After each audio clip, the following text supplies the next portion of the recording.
All right, we're about ready to get things started here. I hope everyone is having a fantastic Friday afternoon, evening, morning, whatever the case may be. I hope it is well for you. Can't really think of much to talk about. Obviously, in case you couldn't see, we're doing more Mass Effect. I'm joined once again by my buddy Night Owl. He is muted. I am muted. Hello.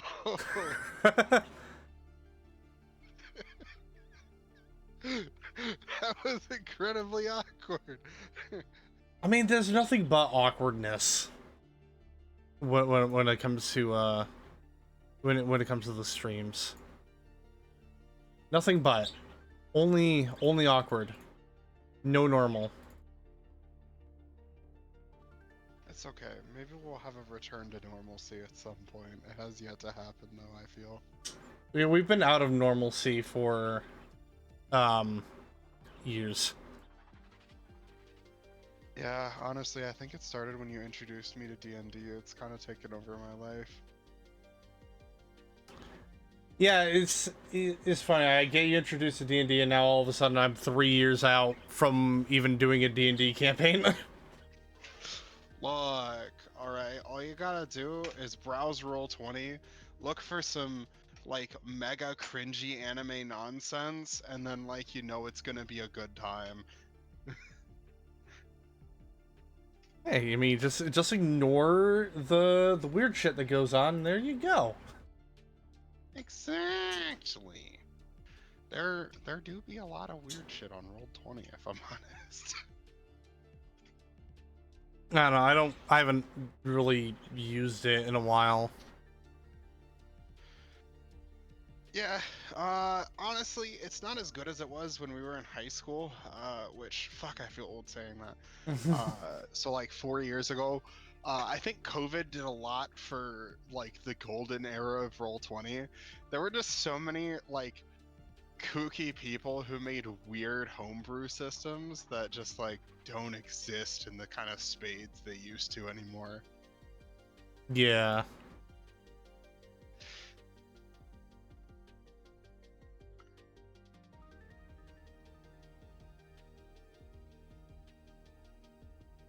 The cogwheels on my brain are turning as I try to figure out how to how to do brain, and also how to figure out what to talk about. That is interesting.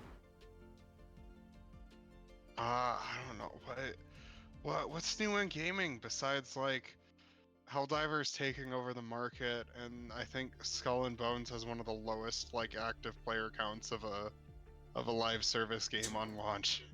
Yeah. Suicide Squad went down to like 200 people, I think. Last I checked on Steam charts, it was like, oh, it was under 1,000. I know that much. And I know that Arkham Asylum has more active players than Suicide Squad now. Which is so depressing. Yeah. There are 839 people playing Suicide Squad Kill the Justice League right now. Okay, so let me just search up Batman right now, see what we find. So, Arkham Knight, 5,000. Arkham City, Game of the Year Edition, 2069. Nice. Arkham Asylum, Game of the Year Edition, 2,000. Over 2,000 players. Arkham Origins, over 1,700.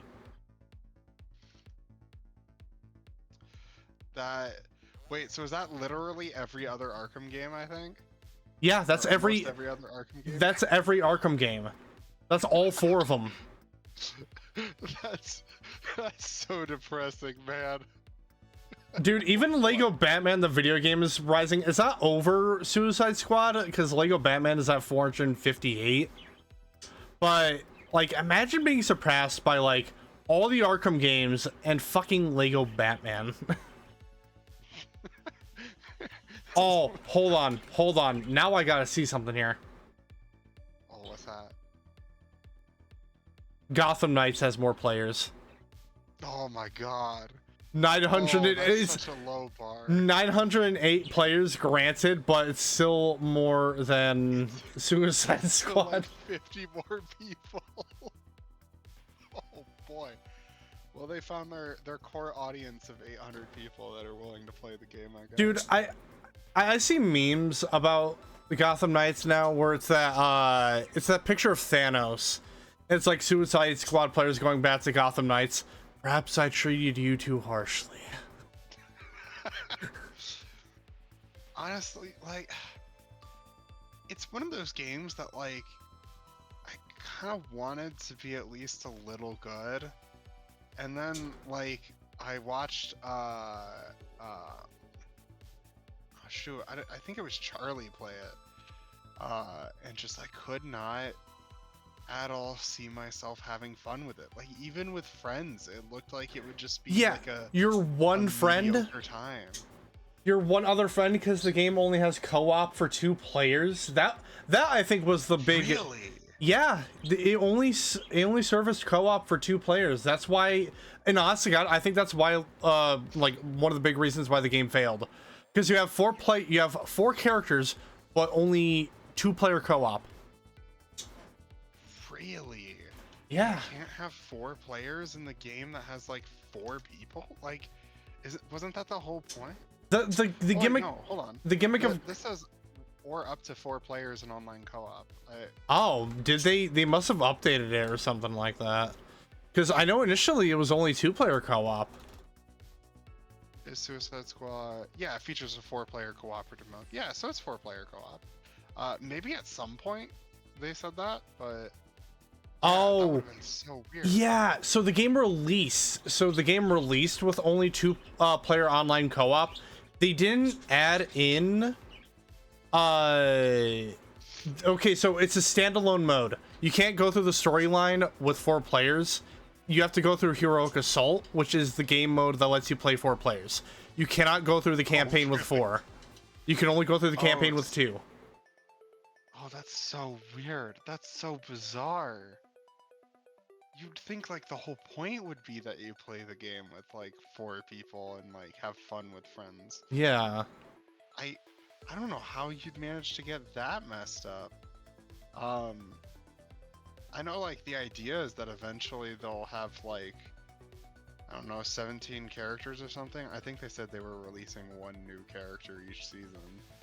Wait, is Gotham Knights live service? Yeah, Gotham Knights is live service. I'm pretty sure. There's that like colored loot. I remember that much. That game did not strike me as a live service title. Which says a lot about today's gaming industry. Looking at it, isn't live service. Maybe it just has the mechanics.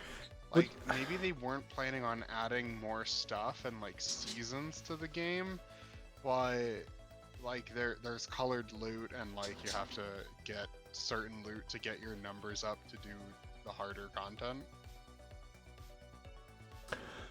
Oh yeah, I know that this is another issue with Gotham Knights is that they're only to get 30 FPS on PS5 and Xbox One or Xbox Series X. They couldn't do 60 on that for some reason. But yeah, no, to go back to the live servicing, I saw an article last night. I don't know how true it is. It could be like one out of like a couple others, but there's a article that came out talking about how the Crazy Taxi remake that's coming out from Sega is gonna be live service. And I'm just gonna be like, how does that work? What, you get a skin for your taxi and a skin for the taxi driver? No. Okay, right? Colored rubber? Turn Crazy Taxi into like basically Mafia 4, all right? The seasons are gonna be you taking out a new gang each week and gaining a new block of territory for your taxi-based empire. Oh man, I can't wait till the drive-by shooting update comes out for Crazy Taxi. Absolutely. See, The drive-by shooting is a microtransaction purchase. All right, it gives you free territory, which gives you a new level in the battle pass. All right, we need to stop. Brilliant marketing. We need to stop talking unless it's just on the off chance to say executive is watching this. They'll like our idea. They'll steal it and not give us credit.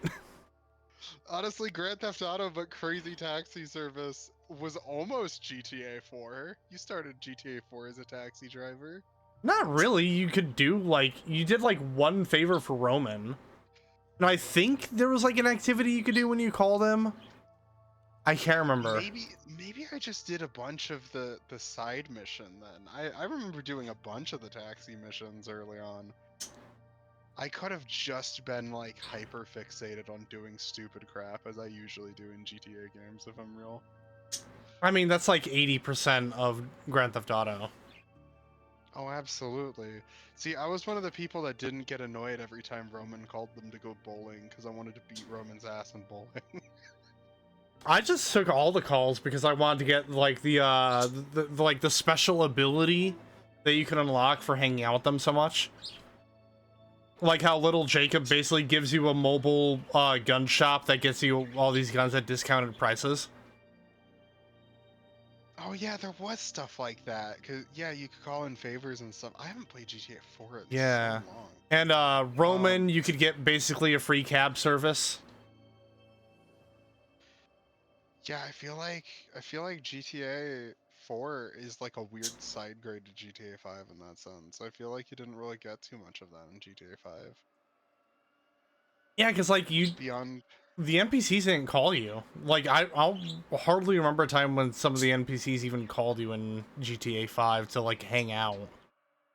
I think you could call like Michael, Franklin, or Trevor and ask to hang out and do stuff. You could also hang out with Jimmy. Jimmy was another character you could hang out with. Oh, really interesting. Yeah, it kind of sucks though because you do get like these awesome like you get these character development moments with them. Like if you call like Michael as Trevor and you guys hang out, you guys get into like this conversation after the North Yankton incident where Trevor just talked about how fucking angry he was about what happened, and they kind of have like a heartfelt, like they kind of have like a heart-to-heart moment almost.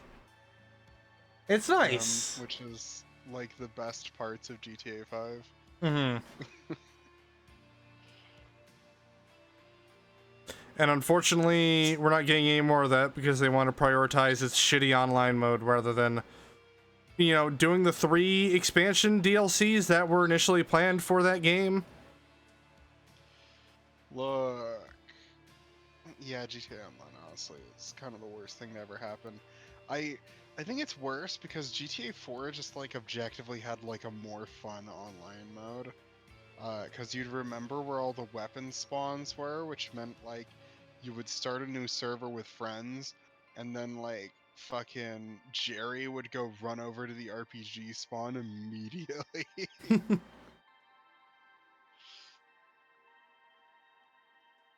It was good times, but now getting an RPG is as simple as playing the game for 5 minutes. Yeah, because you know you gotta level up to get those gun unlocks. Well, it's that, but also like I think the homing launcher is free, or at least like you don't need to get a level for the homing launcher.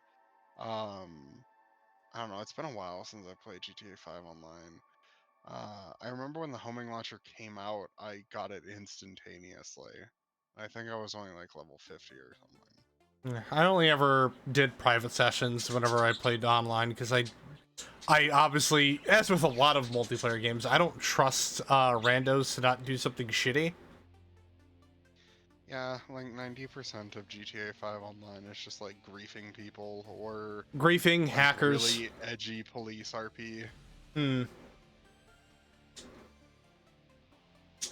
The RP stuff is mildly interesting. I don't know. It's just, it's kind of like the old Gmod RP servers we used to go on. It's just like it doesn't really hit me the same way. It's one of those things where like you typically will play for like 8 hours just to get like 1 hour of like something actually fun occurring. Yeah.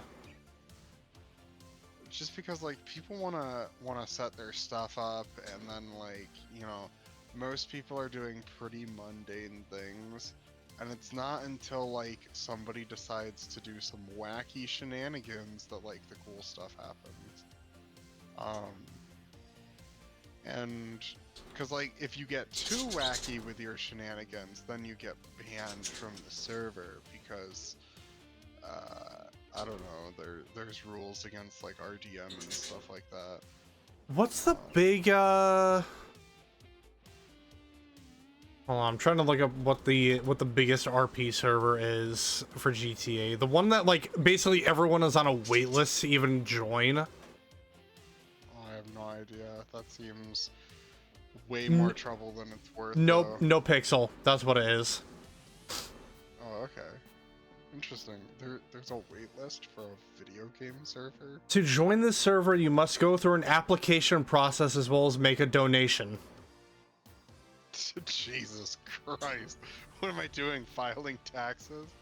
Yeah, which I'm kind of surprised that they can get away with that legally. Is like, oh, to join the server, you need to not only apply to be a part of it, but you also need to donate money.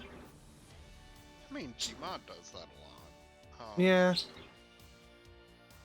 I think as long as like the people that run the game don't really pursue it at all, it's probably fine legally.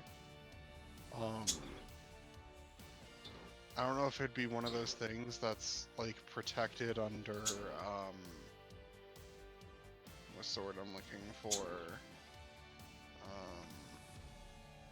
Not intellectual property, fair use. Like you're taking the thing that you bought and paid for, you're applying it in a different context, and maybe that's what makes it okay to profit off of. I don't know, because like you see how stingy like a lot of companies are, where it's like, because like it kind of gives off the selling mods for a game. How like some people try to get away with selling a mod for like Skyrim or something like that, and then they're immediately hit by like a DMCA takedown by like the company behind the game. It's like, oh, you're Pokemon Pal World, man. Yeah, well, that guy honestly had, because from what I understand, the dude only made it available to his Patreon subs, which is why it was taken down to begin with. Yeah, which, I don't know, maybe that was just a lapse in judgment or something on his part, but... I made Yeah, a serious I lapse in judgment. Well, I mean, like, it could be one of those things where, like, the idea was that, oh, this is just, like, a quick beta thing that I threw together. It's not, like, completely finished or anything. Here, the Patreon people get an early look at it because that's super common among Patreon people. So... That's me being really charitable, I'll say, and not looking at things in the most negative light possible. Because there's the cynical view on that, which is just like, homeboy wanted to make money on his Pokemon nonsense. Alright. We've been going for about 20 minutes, so I say we go ahead and head into the world of Mass Effects. Absolutely. Let's scan some keepers. But, you know, obviously, before we do that, I gotta give the ever so lovely shout out to the folks at Nightright FM, your 24/7 synthwave radio. They have an app on Android devices as well as a website they can go on called Nightright.fm. They also have a Discord server they can join as well, so you get any and all updates and releases regarding any and all things synthwave. They've partnered up with a bunch of other radios that do subgenres of synthwave music. Like they got dark synth, chill synth, and horror synth, as well as a couple others. If you're a streamer, they have what is called the Stream Free Archive that you can access on their website, where it's basically a big old playlist of songs that they have that are stream free. I've used it 4 times. I have not gotten VOD muted for a single one of those 4 streams, which are my Destiny 2 streams, which you can still access. They haven't expired yet. So yeah, good times all around. I'm just not using it tonight because this is just startup, so I'm not particularly too worried about a VOD mute. Yeah, that's about it. So once again, make sure you go check them out. That is nightride.fm, your 24/7 synthwave radio. But just remember, everyone, just remember that this is not a sponsorship. This is just a thoughtful shill.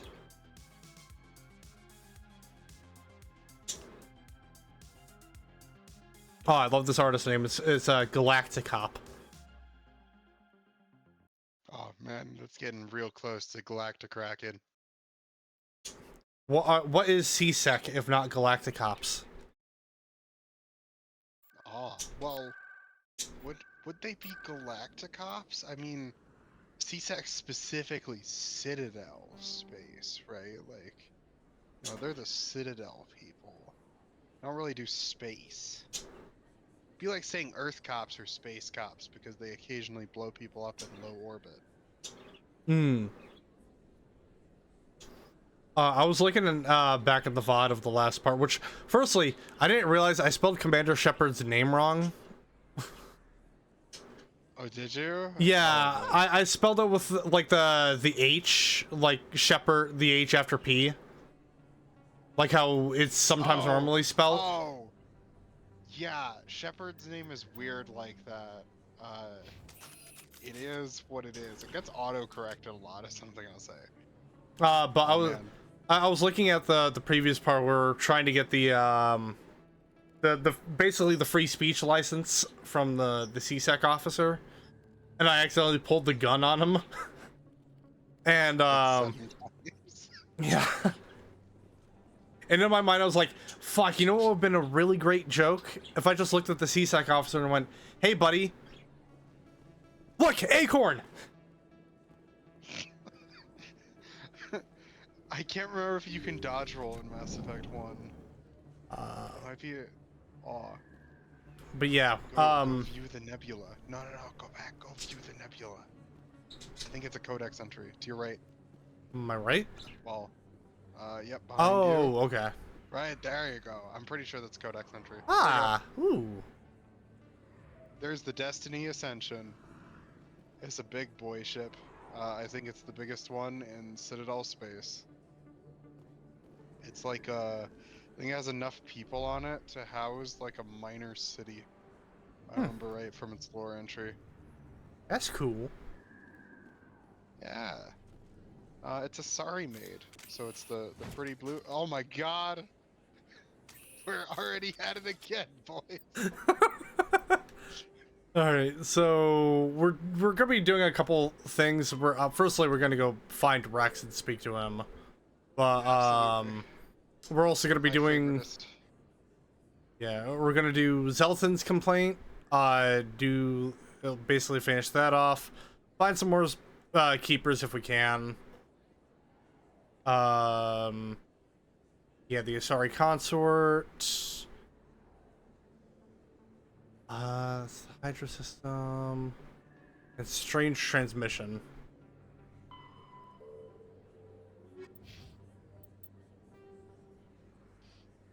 So where did it say that Rex was hiding out at? The CSEC Academy. Okay, which is directly below us. Yes, the bestest Froggo boy. The CSEC Academy also has like a really nice shop for the start of the game, so Officer check Lang. that out. Hey, I know you. You're Shepard, right? Torfin was a case study during my training. I can't believe you took out the whole base. Amazing. Looks like you have a fan. I'm sorry, I just never thought I'd meet someone like you in person. My name's Lang, Officer Eddie Lang, Citadel Security. Oh my God, security was. Commander. What are you doing down here in the It woods? was spelled Anything wrong, I can- Yeah. Security. Oh yeah. By the way, we got a new companion in the form of Garrus. So probably should have mentioned that. So he's with us now. Dude from CSEC. Calling me a garlic to this bread? Shut up. Do you know a CSEC officer named Harkin? I shouldn't really say too much. He's been on the force a lot longer than me. But I've heard things, you know? Drinking on the job, taking bribes, that kind of thing. Rumors mostly, but they suspended him, so some of it must be true. Why'd you join Citadel Security? I don't know. Seemed like the right thing to do, you know? Maybe it's in my blood. My grandfather was a cop back on Earth. It's kind of what CSEC is. Police for the Citadel. I'm still pretty new at it, but I like it so far. Way more interesting than staying back on Earth. You get to meet all kinds of cool aliens, like those Hanar. Wild. Plus, CSEC gets a lot of respect here. We uphold the law. People, even aliens, appreciate that. Aliens are people Low-key too. racism. How do you like working here on the Citadel? This place is amazing. I've been here almost a year, and I still haven't seen a tenth of it. The Presidium's just so beautiful. Good place to go and relax. But I really like it here down in the wards. There's always something going on somewhere. Like that new club they just opened a few months ago, Flux. Wicked scene in there, Commander. You should check it out when you have some time. I just came from there. What do you know about the Spectres? Just the stuff they show in the vids. They always make them out to be super agents on secret missions to save. It's a jumping conversation. It's not really like that, though. I forgot you could just ask a random cop what his belief on the space special forces. But if they were so bad, the council wouldn't use them, right? Imagine walking up to a Right. random cop You're in probably real really life and busy. just going, Well, "What do you see think you around, about Commander." Green Berets?" No, just walk up to them and ask like, "Hey, so how about that FBI, huh?" Or the Hey, you're missing codex entries. Go talk Oh.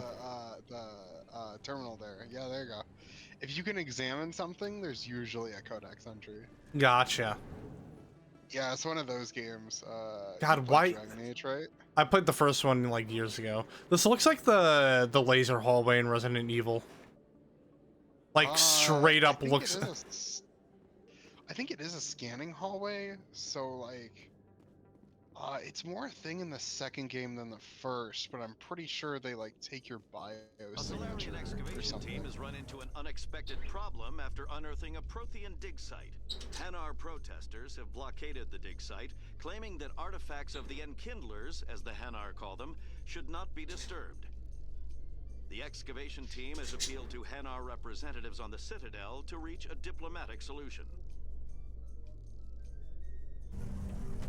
Oh man. I wonder if the Hanar have mud wizards. Hey, there's Rex.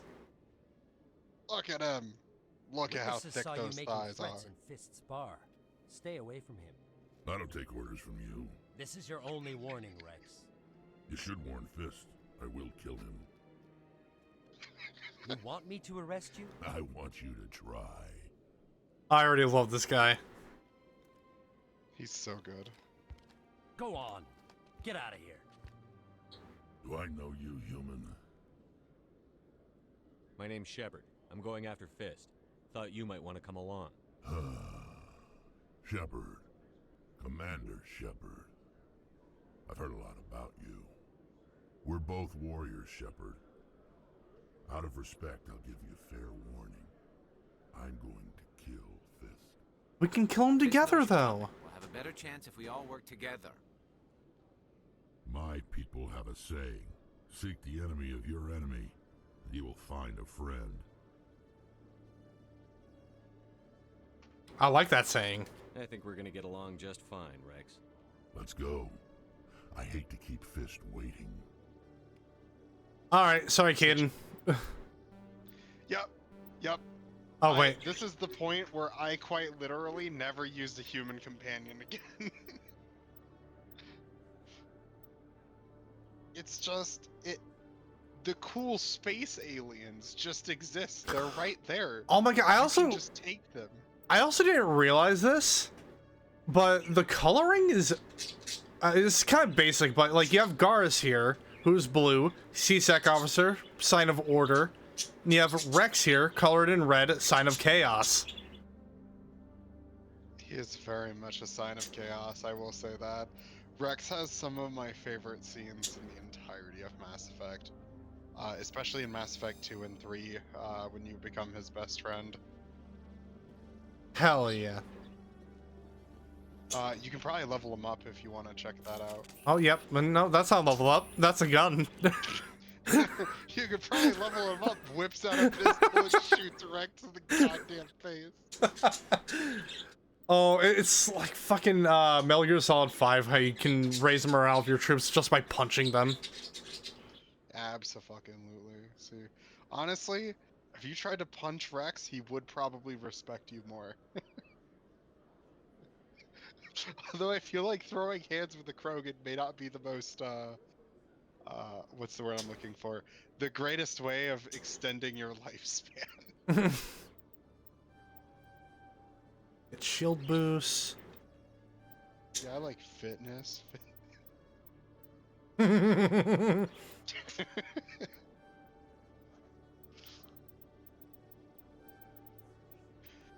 Rex is very fun though. He gets all of the fun biotic powers, in my opinion. Throw is really great. Alright, I'm not gonna lie, I like the Krogan helmet. The Krogan helmets are so dope. Like, I love the Krogan. Oh, that's boring as fuck. Favorite race to play in the tabletop because I just get to be a big frog man and stomp everything.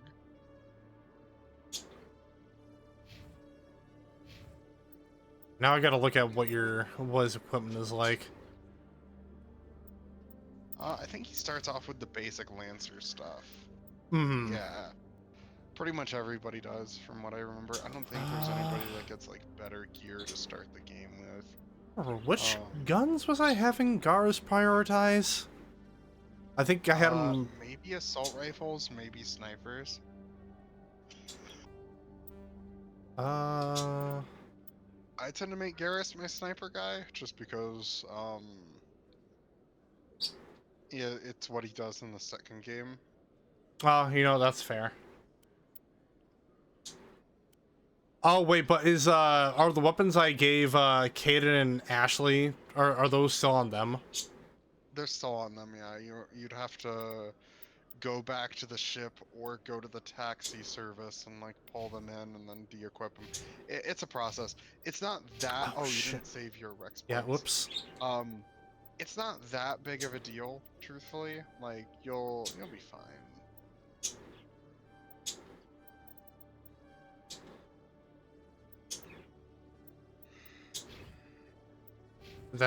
Okay, did that save them?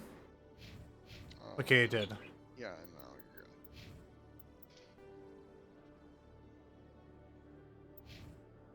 good.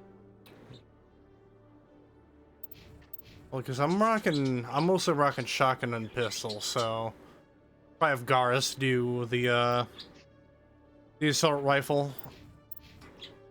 Unless, are there LMGs in this game? There are not LMGs. There's some pretty high capacity assault rifles. The Geth assault rifle, if I remember right, is really good in that regard. Because it just has like a ridiculous E capacity of like 13 or some shit. Look back at the journal here. Take down fists.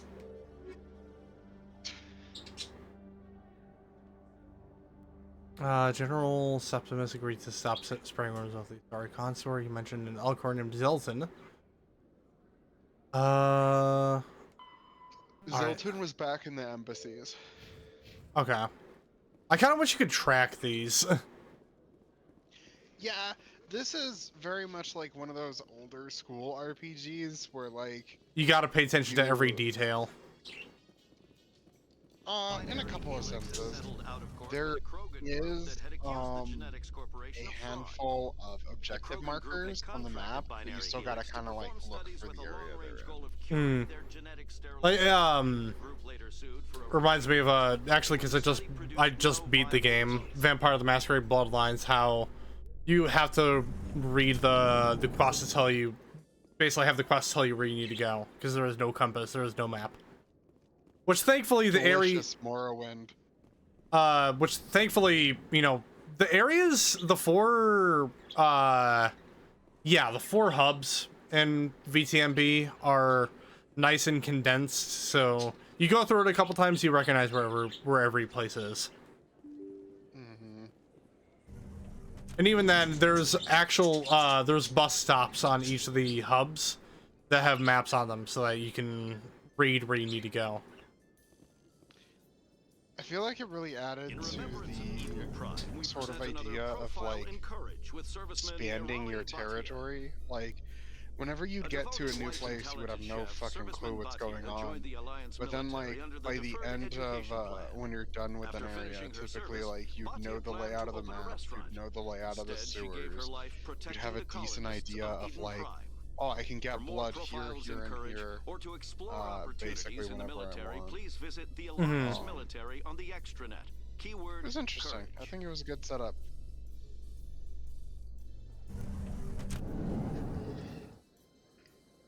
And speaking of Vampire the Masquerade, I started listening to LA by Night, and I just finished chapter 2 the other day. Nice. It's so cool having played Bloodlines and then hearing I can't remember the DM's name for LA by Night, but hearing him talk about like different areas and characters that I'm like, hey, I recognize who that is.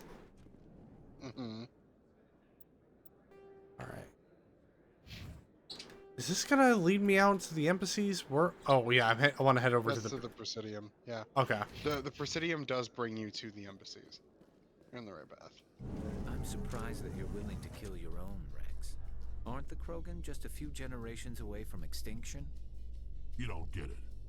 For all your talk of honor and pride, the Turians never had to test their principles in a real struggle. Anyone who fights us is either stupid or on Saren's payroll. Killing the latter is business. Killing the former is a favor to the universe. He has a point. Yeah. Here I am, a lowly human. No, like the weird thing with Rex is, I don't think there's ever a point where like he directly insults another race. At least in the sense of like, I think he might make fun of Solarians a lot. I don't think he ever insults humans like that. Especially Shepard, but like Shepard's Shepard, to say the least. Yeah. Very much main character going on.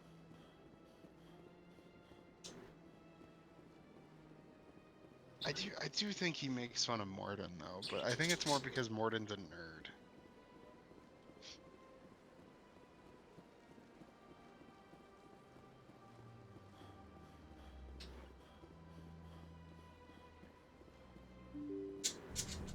I think it might be the opposite direction. I don't remember. I see a question marker yeah. on the radar. Yeah, it's the exclamation point. Yeah, no, I'm thinking of a different quest that's in the opposite direction. I don't know if you've gotten to Body Greetings, Lady. human. This is really not a good time. I know who revealed your secrets. It was a Turian named Septimus. Unbelieving, I know this Septimus, and he could not learn my secrets. The only way he could learn them is from the Asari consort. Here, there should be proof enough for you. Confused. This is difficult to fathom. If the Turian could learn this on his own, dismayed, anyone can discover my secret. Septimus is a powerful man, and it wasn't easy for him to find. Relieved.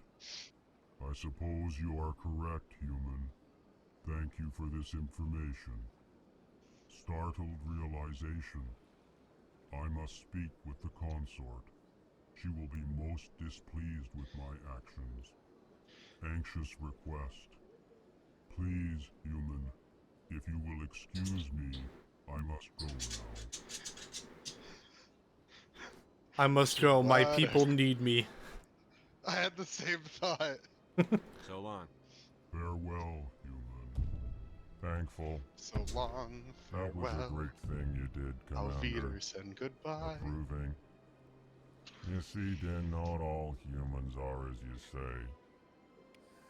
I'm sure the Earth Clan stands to profit from this in some way. Well, yeah, dude, you got XP and some money from it.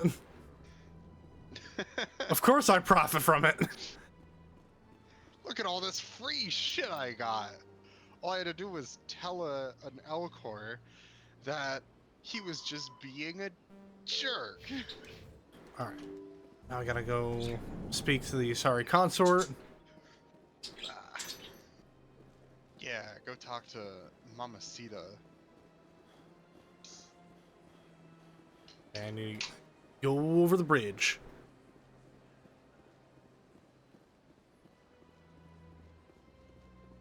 This You know what? episode of Mass Effect sponsored to you by Bisexual Monster. You know what the Citadel, or at least this part of the Citadel, kind of reminds me of? What's that? The big, I can't remember what it's called. The big area in Vanquish. God, I have... Vanquish is such a blur of a game. I think I know what area you're talking about. I don't know the name. The game I actually did a playthrough on about a couple years ago. You can find on the YouTube channel. Oh, there's more keepers to your right. Hold on, consort. Oh, that's a Solarium. I thought Oh. that was... Hey, you're Solarian. I need to scan you for research.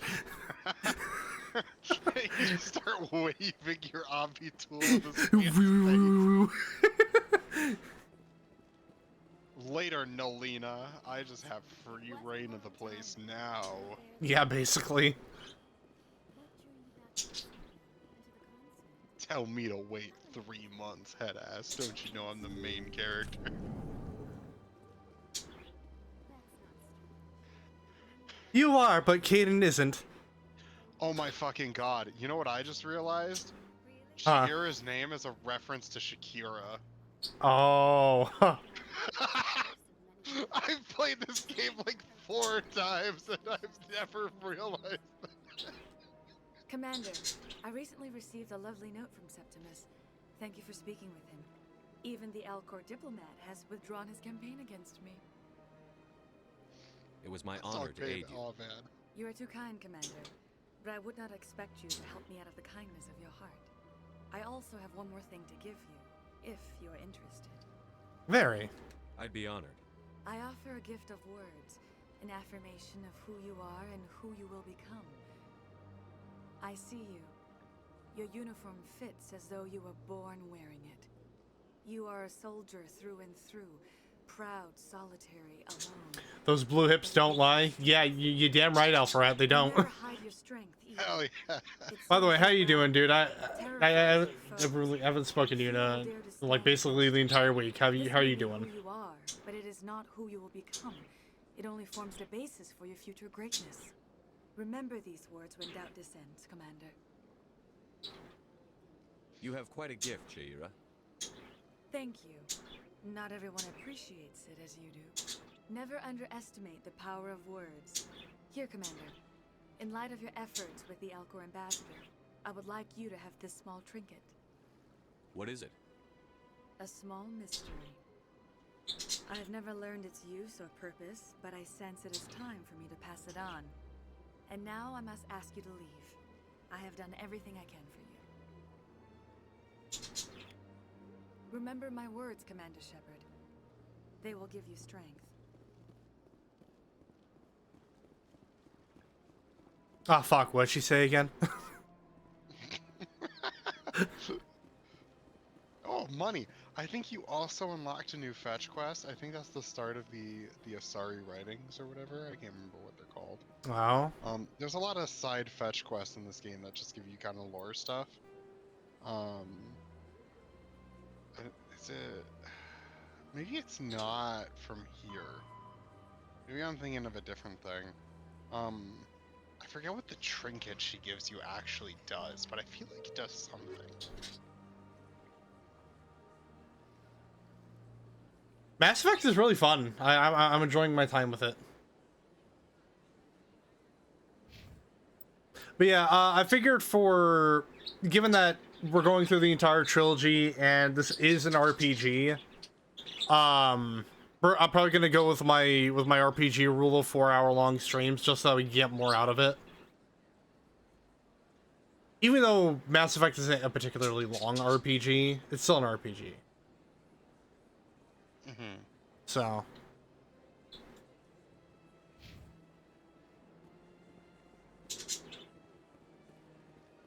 Which, fuck makes me really, because kind of a hint at the future. I will be doing a playthrough of Kingdoms of Amalur Reckoning, and all of the story expansions for that, and that is going to be that's gonna be that's gonna be a big journey, very big journey. Yeah, I think we basically got everything, all the side stuff that we can do at the moment, so yeah, so let's just head back to Flux and go talk to our good old friend Fist.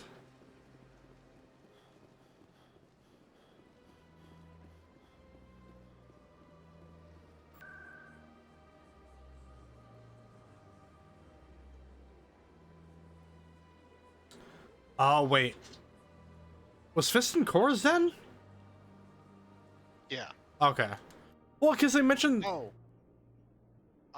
So the trinket, very specifically opens a thing on a certain planet, is what I'll say. I don't think it gives you an actual marker quest, but I can't remember. Well, I'm. Fist knows we're coming. Oh, fun. Okay, now's the time where you pull your weapons out on the Citadel. Ah, excellent. My time has come. All right, hold on. Let me make sure.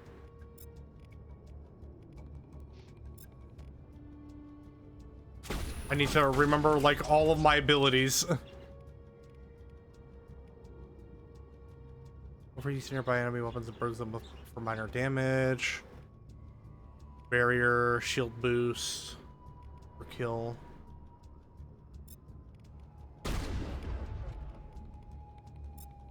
Barrier.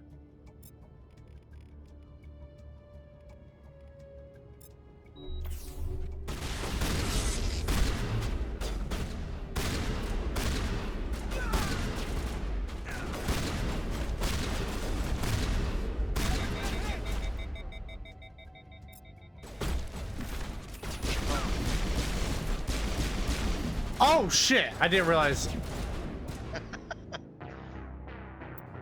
Oh.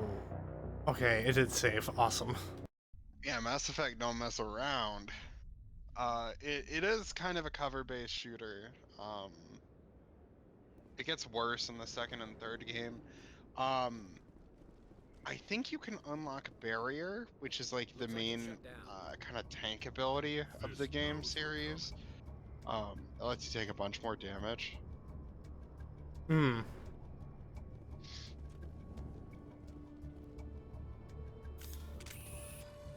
Well, make sure everyone has the proper weapons. Nope.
Oh, I thought that was a glass barrier. I didn't actually think that was something that... So it's one of the things that I've always kind of questioned, but that's where they have strippers dance. Yeah. And it's always one of those things where it's like, how do they get up there, though? Like... Ladder, maybe? Or maybe there's like a basement area underneath the Underneath the stage? It's one of those like rising stage hatches. It probably is, honestly.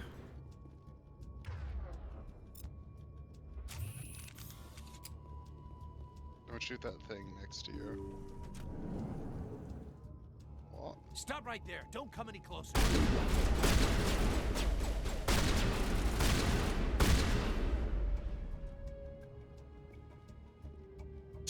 Perimeter secured.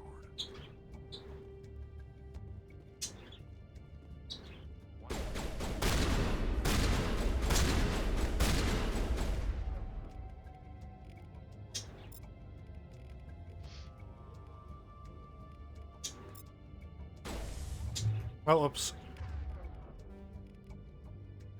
Use your throw. It's in your bottom left. Yeah. Now he's on the floor. Oh! Or died of turret, but I forgot we're there. Yeah. That's my B. I haven't played this section of the game in so long. Yeah. Grenades are nice. I can You say know that what? much. I'm gonna try. Fuck it. I'm gonna try mouse and keyboard and see how that works. All right. So shift is Oh god, that sensitivity. Oh Jesus. Oh yeah, it gets pretty bad. Which does mean we're relearning some stuff. Yep. So if you pull up your power wheel, which I think is tab, if I'm not mistaken. Nope. It's either tab or space. Try space. Well, there's shift. So now you can drag your and your companion's abilities onto your little hotbar at the top. Oh. Yeah, this is how I made my way through the game. Oh, wait, so hold I on. would put. It's not letting me drag Rex's ability up there. Oh, maybe you can only do your own. Maybe you can't do Rex's and Garrus's. I will say I do like this menu more in terms of like navigation on keyboard. So sprint is the space bar? Yeah, it's weird. It's Mass Effect. Oh, hold on. Hold on. We're changing all of this. It's also your use key. Your sprint key is also your use key. I will say that. So Ugh. you make it left shift. I don't mean you have to hit left shift to open every box. All right. So was that my tactics HUD? Yeah, it was. Okay, so that's gonna be space.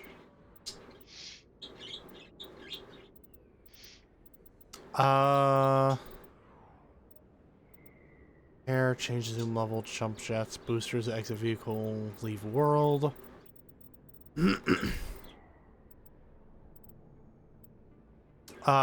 Okay, at least crouch is like a normal key bind.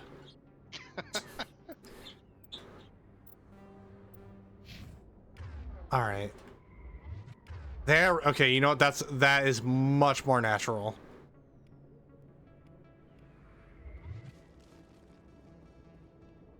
Right. So how do I get? So I need to figure out how to undraw my weapon.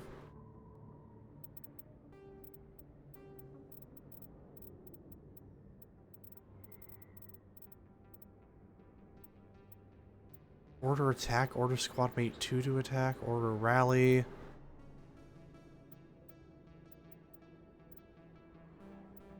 So is it just like...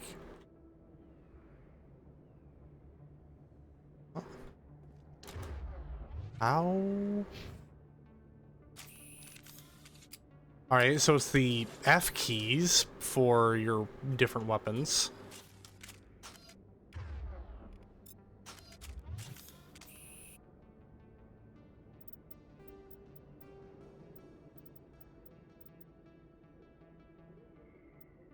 Melee, first aid, throw grenade.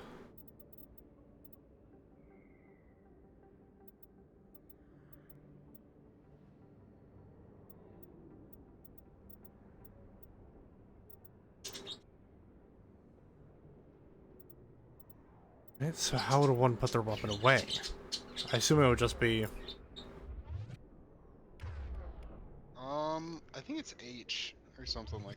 It's literally a Oh, holster. yep. Okay, that makes sense.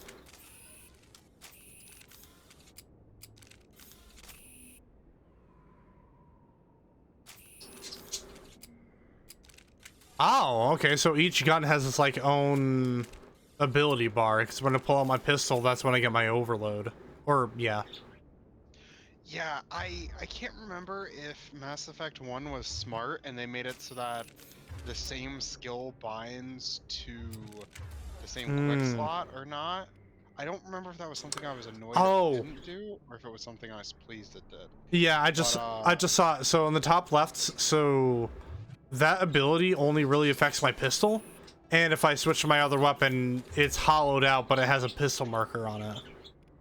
I think when you get the shotgun ability, I think it takes the same quick slot though. Don't quote me on that, but I think that's how it works.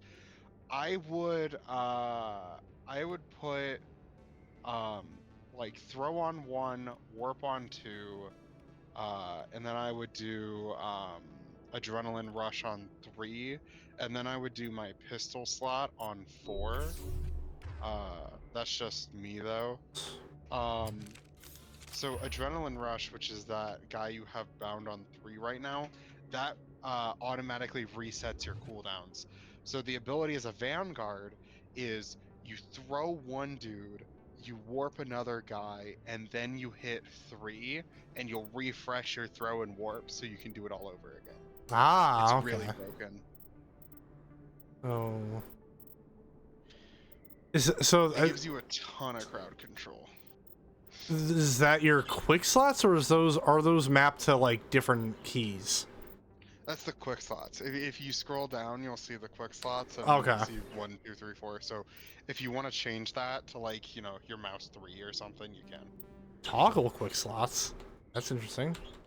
Huh. Mm-hmm. So I assume you can't do half of these unless you're in combat, basically. I'm pretty sure you can use everything outside of combat. I don't think there's anything that needs to be targeted.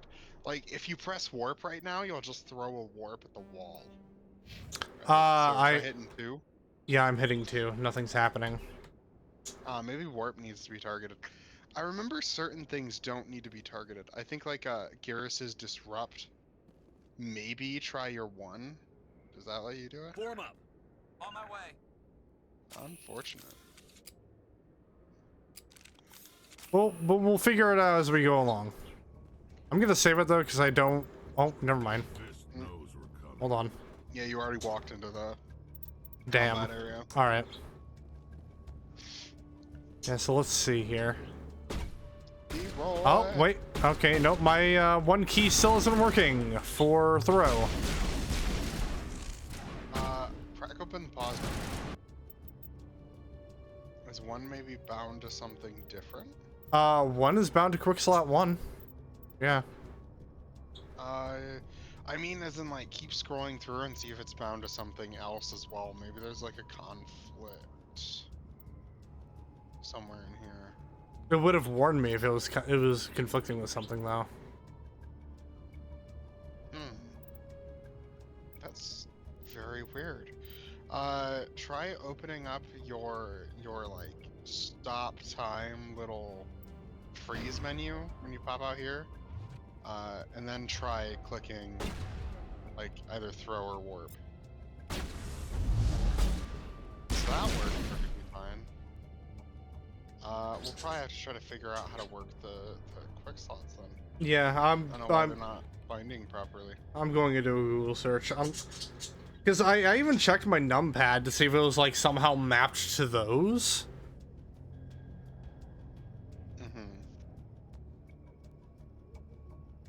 Oh wait, hold on. Hold on.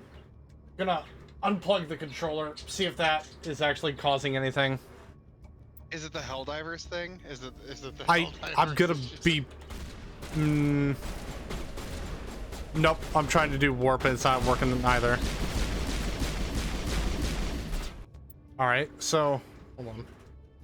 Can you do marksman at least? Your 4? Because I think your 3 worked just fine. Okay, can't use quick slots. Mass Effect Legendary Edition.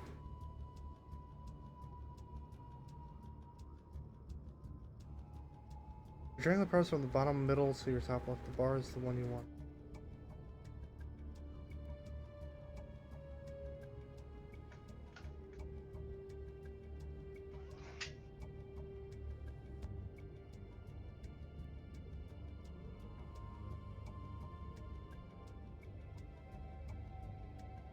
Relaunched the career today and hotkeys are working. Previous game session. I had my flight gear plugged.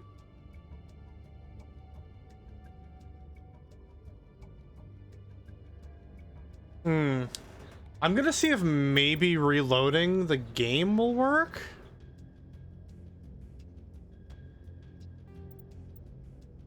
Yep, exit game. Oh, potential.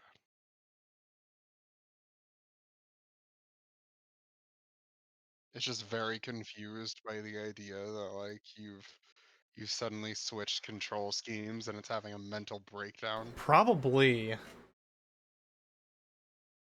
Man, look at that wide stance Shepherd.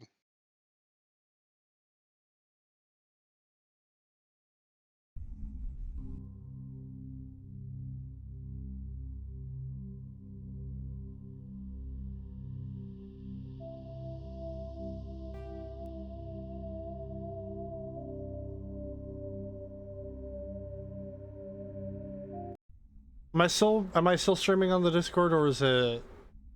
Yeah, you're fine on both ends. Okay. Alright, let's look here.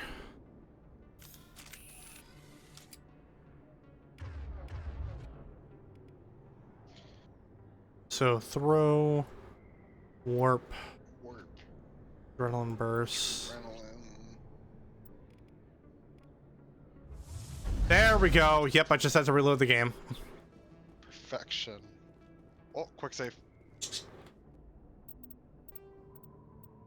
Yep, just so I have that. Yeah, there you go. Ah, now I wonder, can I? Nope, still can't. Oh, quick slots of my companions on there. Looks like Rip Rooney. Take cover.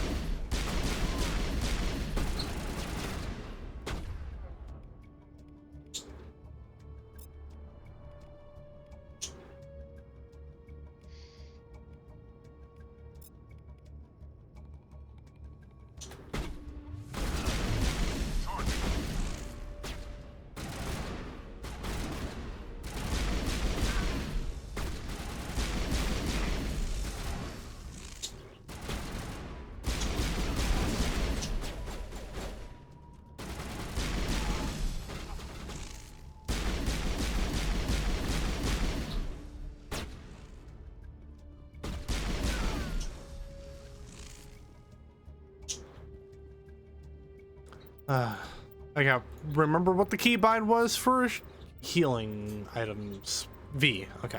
V. You're good to go.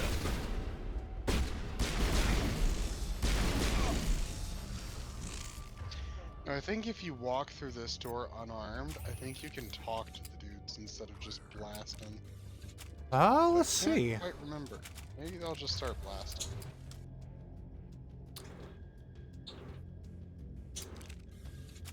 It's like shift to open the door. Take cover. Nope, never mind. Stop right there. Don't come any Oh man. closer. There's a way you can interact with them, but I guess not. Could be like a prior thing where it's like you can interact with them when you first go around in Coruscant. Who knows? Alright, so get my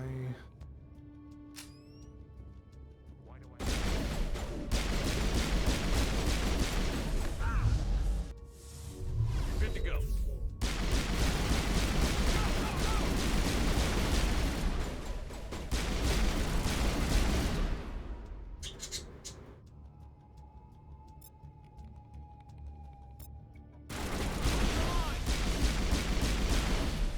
There we go. He did. Wait! Don't kill me. I surrender.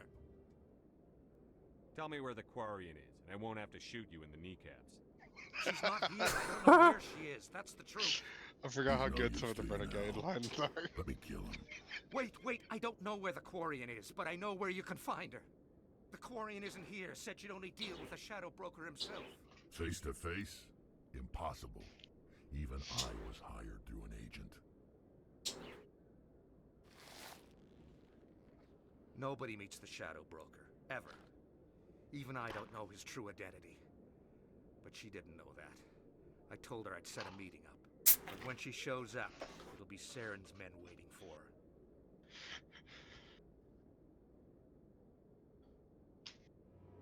Give me the location. Now. Here on the wards, the back alley by the markets. She's supposed to meet them right now. You can make it if you hurry. Oh shit! All right.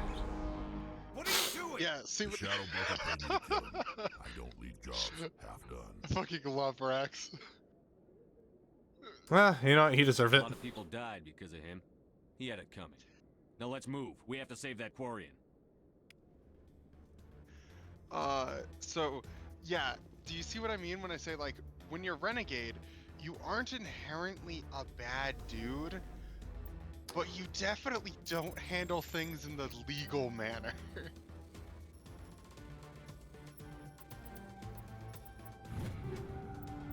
Ooh, armor-piercing Nancy personnel.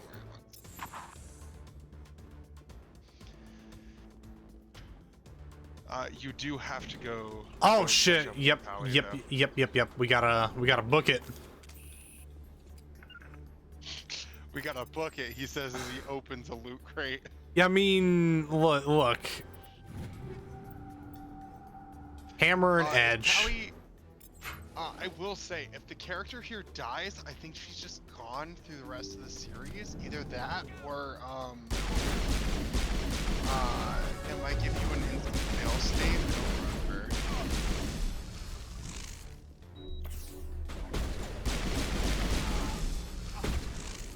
Hold the line! Not me just blitzing past an enemy.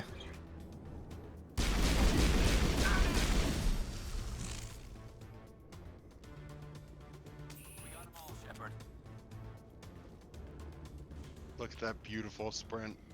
That's peak male performance right there. Mm-hmm. Lower markets? He said back alley by the markets.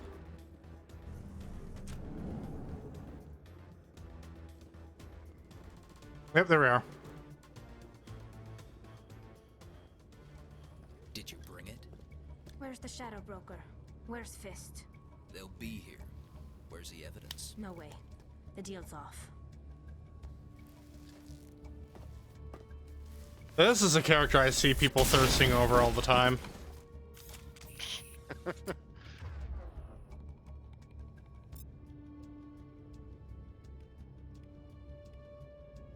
Barrier.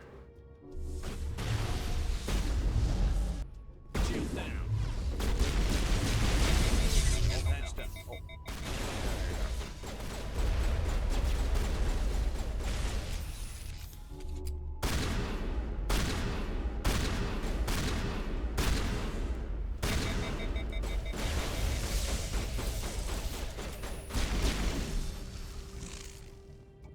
Fist Nice. set me up.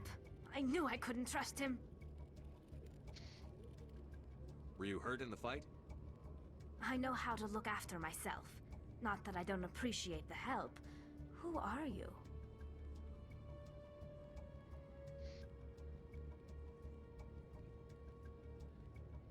I don't have time for questions. I need the evidence you have against Saren. I guess I owe you. But not out here in the open. We need to go somewhere safe. We could take her to the human embassy. Your ambassador will want to see this anyway. People thirsting, perish the thought. You're not making my life easy, Shepard. Firefights in the wards, an all-out assault on Korra's den. Do you know how many... Who's this? A Quarian? What are you up to, Shepard? Casual racism. Making your day, Ambassador. She has information linking Saren to the Geth.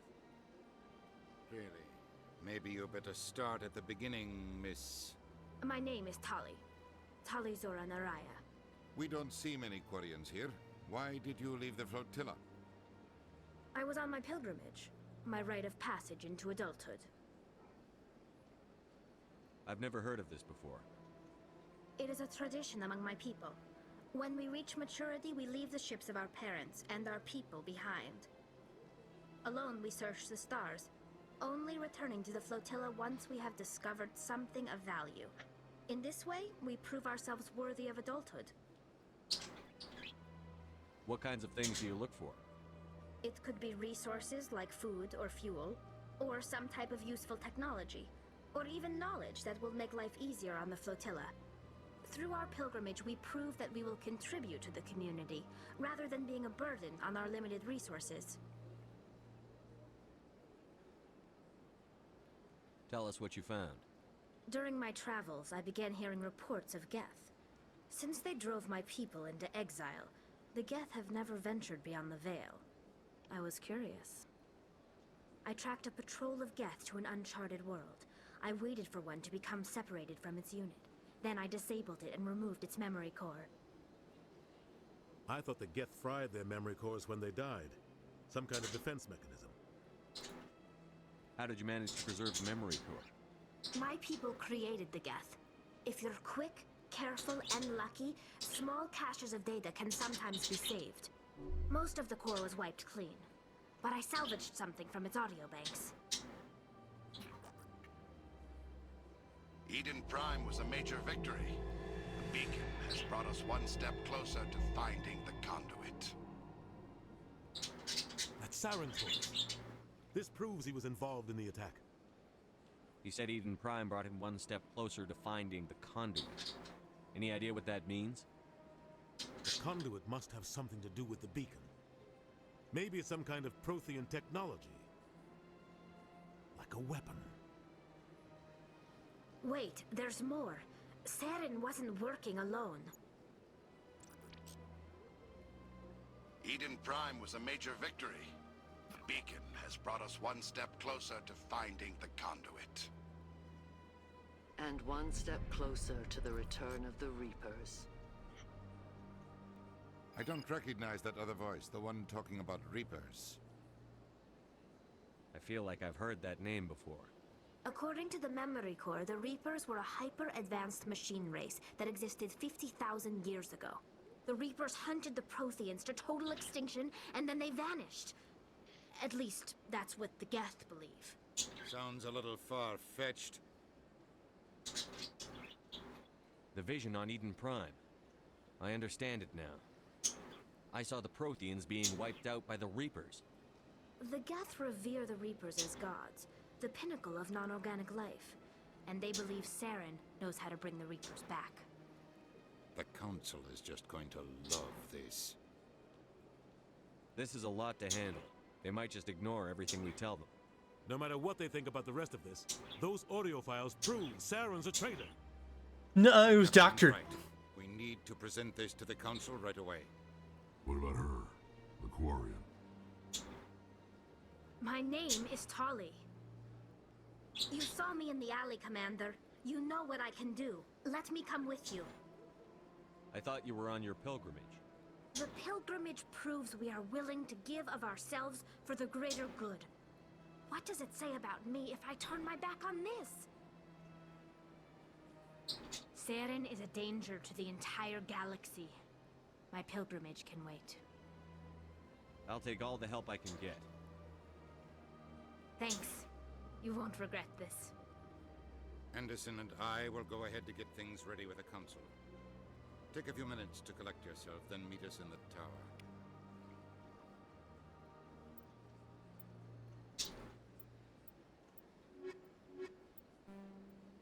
Oh, damn. Yep, you can only have two. Tali is very good. I think Garrus and Rex have some of the best banter in the entire game. Ultimately, kind of up to you what you want to go for.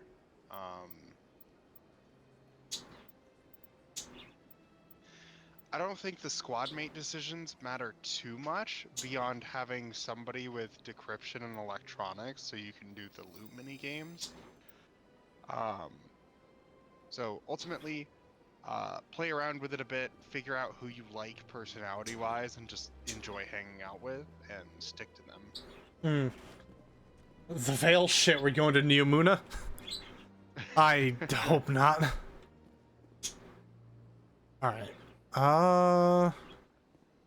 What do we got here? So exposed Saren, probably heading back to the to the tower.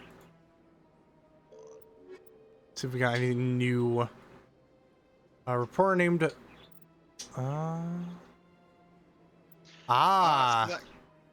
that computer on the floor in Fist's little den that you poked and got a hard drive from, you can give that to reporter lady. Okay. So, okay, we're gonna head back to the upper wards then and turn that in.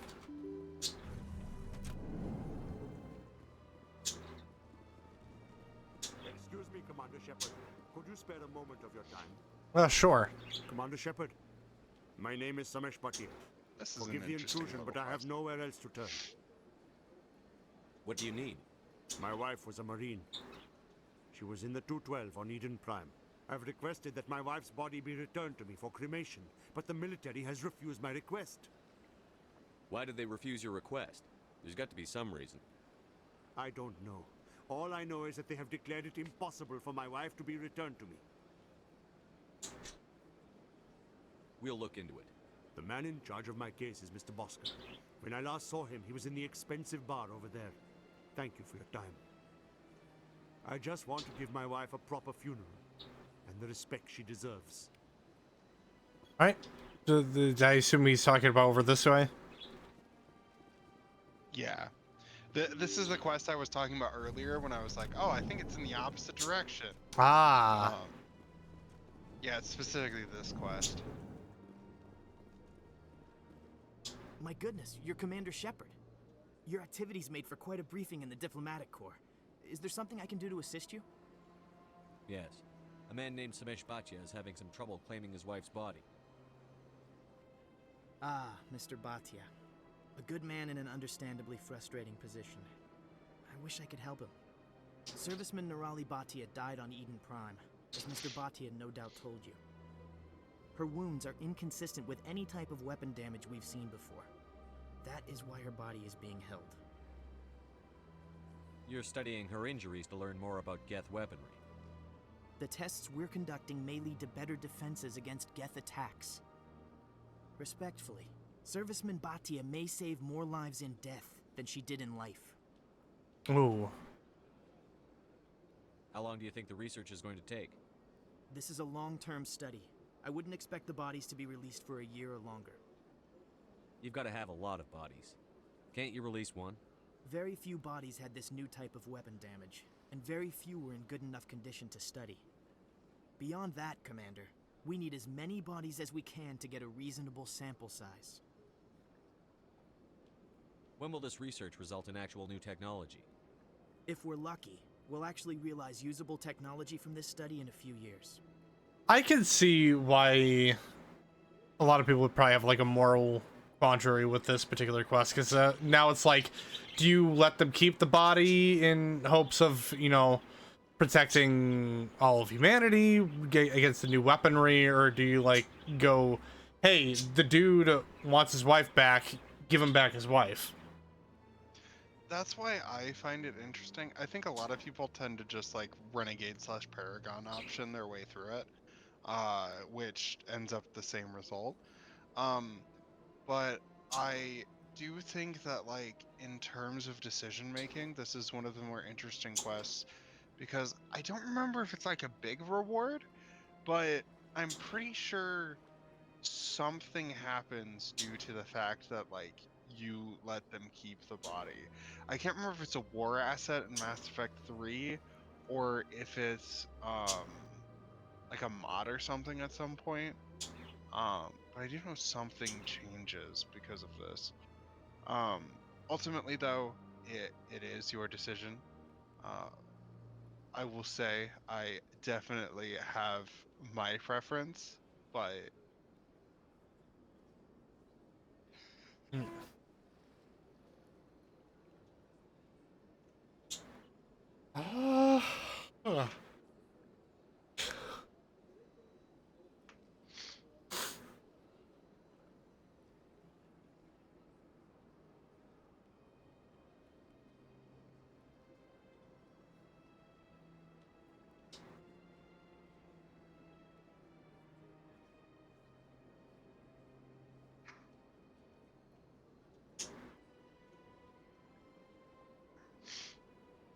I'll tell Samesh.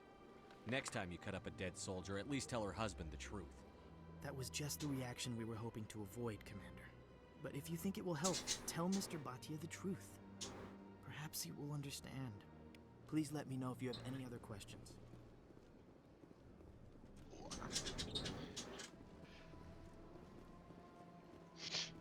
And that's how La Cookie La Crumples.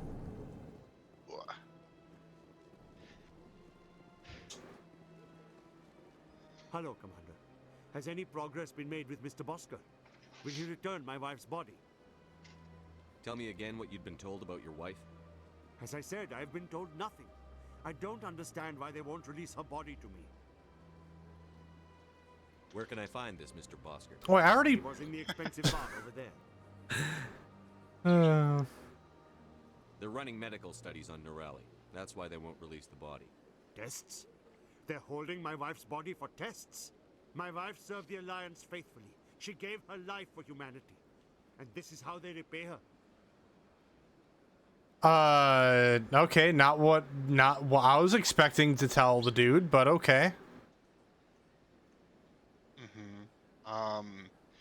You need more intimidation points if you want to be like, this is war. It's unacceptable. I'll let you know what I can do. Please let me know what can be done. Hello, Commander. Has any progress been made with Mr. Bosker?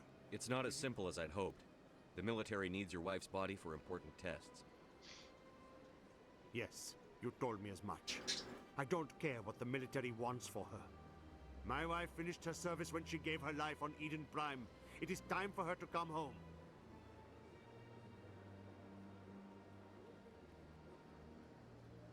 Damn.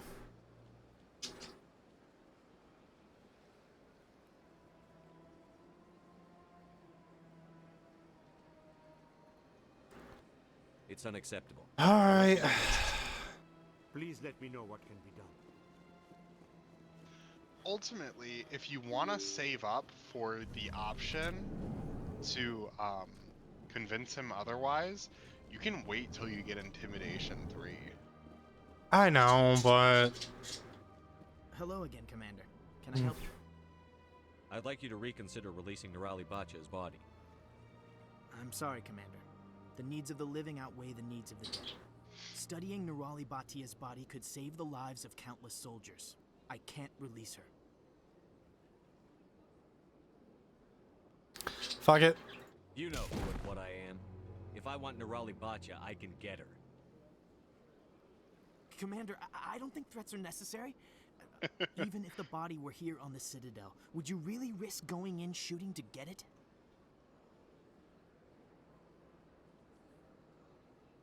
The Marine's name was Nurali Bhatia. If you want to cut her up, you call her by name. All right, Commander. You win. It was hard enough refusing Mr. Bhatia. I'm not going to risk an incident by refusing you. Tell Samesh that the body is being shipped back to Earth. I'll go now to see to it myself. Wow, damn, +9 Renegade. That's how Renegade do. And again, like, it's weird. It's not the bad guy option. It's just that you're a dickhead option. Yeah. Instead of trying to, like, you know, has there been convince him that maybe he should let the reminded body Mr. go, you Bosker throw what him we're into fighting a wall and tell Yeah. him to do it. Thank you. I will return home and begin my preparations. It does not bring me happiness, but it may bring me peace. Goodbye, Commander. Huzzah. What other... Okay, so we got the reporter's request. We'll go turn that in. Or at least a part of it in, because I imagine that's a long string. I don't remember if she has any more... I think she does have more encounters in this first game. We'll go to Med Clinic, because that's, like, closer. Mm-hmm.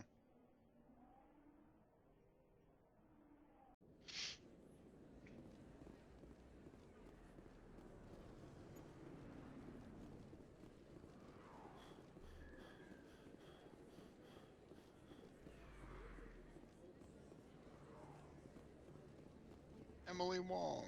Word on the street is that you've been busy. Congratulations on taking down Fist.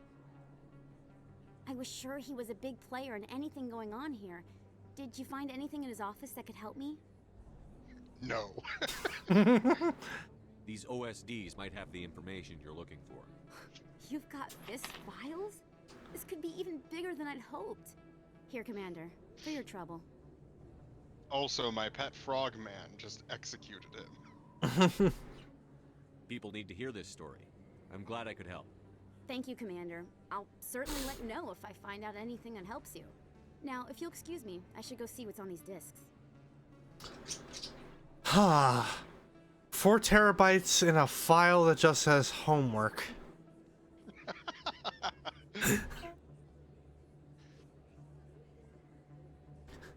Random System 32 file on this.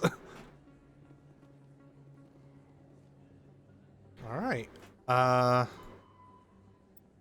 Secretly, it's just the latest Call of Duty game, which takes up 4 terabytes of hard drive space. Oh, don't joke about that. Alright. To the tower then. Yeah.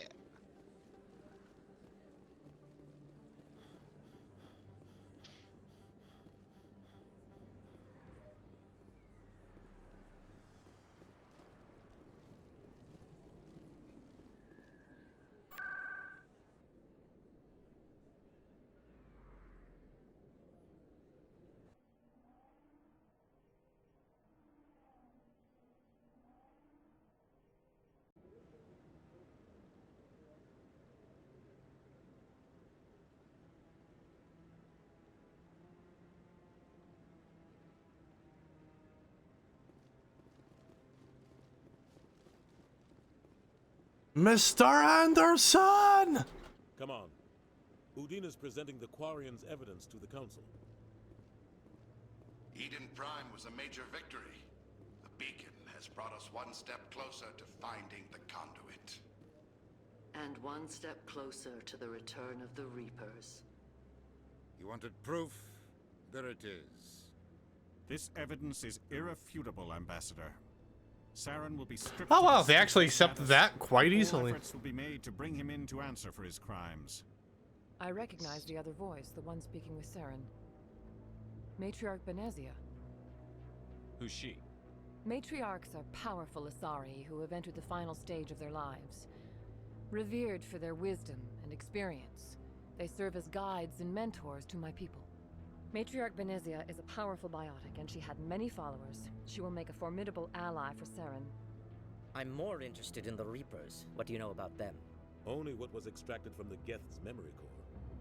The Reapers were an ancient race of machines that wiped out the Protheans. Then they vanished. The Geth believe the Reapers are gods, and Saren is the prophet. The Avatar intro, but it's just the fucking Reapers. Bringing them back.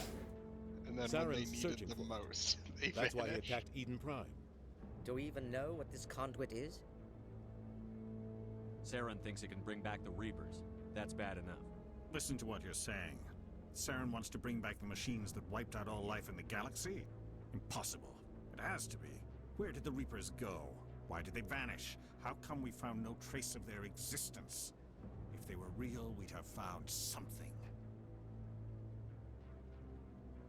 I tried to warn you about Saren, and you refused to face the truth. Don't make the same mistake again. This is different. You proved Saren betrayed the Council. We all agree he's using the Geth to search for the conduit, but we don't really know why. The Reapers are obviously just a myth, Commander. A convenient lie to cover Saren's true purpose. A legend he is using to bend the Geth to his will. I love having 50,000 years backroom ago, the Reapers conversations wiped out all where we galactic pretend civilization. like we're not Saren doing the finds thing. the conduit. It will happen again. Saren is a rogue agent on the run for his life. He no longer has the rights or resources of a Spectre. The Council has stripped him of his position. That is not good enough. You know he's hiding somewhere in the Traverse. Send your fleet in! A fleet cannot track down one man. A Citadel fleet could secure the entire region, keep the Geth from attacking any more of our colonies. Or it could trigger a war with the Terminus systems. We won't be dragged into a galactic confrontation over a few dozen human colonies. Casual racism. The commander's right. There is a way to stop Saren that doesn't require fleets or armies. No, it's too soon. Humanity is not ready for the responsibilities that come with joining the Spectres. I faced Saren on Eden Prime and exposed him for a traitor. I've proven myself. Hey, 2 beats 1, mate.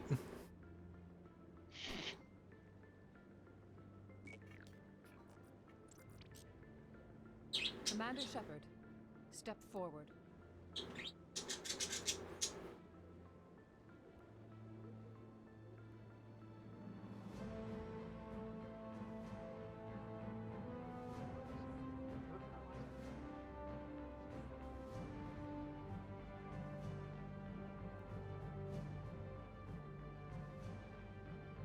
It is the decision of the Council that you be granted all the powers and privileges of the Special Tactics and Reconnaissance Branch of the Citadel. Spectres are not trained, but chosen. Individuals forged in the fire of service and battle. Those whose actions elevate them above the rank and file. Spectres are an ideal, a symbol, the embodiment of courage, determination, and self-reliance. They are the right hand of the Council, instruments of our will. Spectres bear a great burden. They are protectors of galactic peace, both our first and last line of defense. The safety of the galaxy is theirs to uphold. You are the first human Spectre, Commander. This is a great accomplishment for you and your entire species. I'm honored, Counselor. We're sending you into the Traverse after Saren. He's a fugitive from justice, so you are authorized to use any means necessary to apprehend or eliminate him. Any idea where to find him? We will forward any relevant files to Ambassador Udina. This meeting of the Council is adjourned. I really wish they would snap cut to the Volus guy that's just really mad that humanity gets a bunch of special privileges. Ship, a crew, supplies. That'd be funny. The special equipment and training now. You should go down to the C-Sec Academy and speak to the Spectre Requisitions Officer. Anderson, come with me. I'll need your help to set all this up.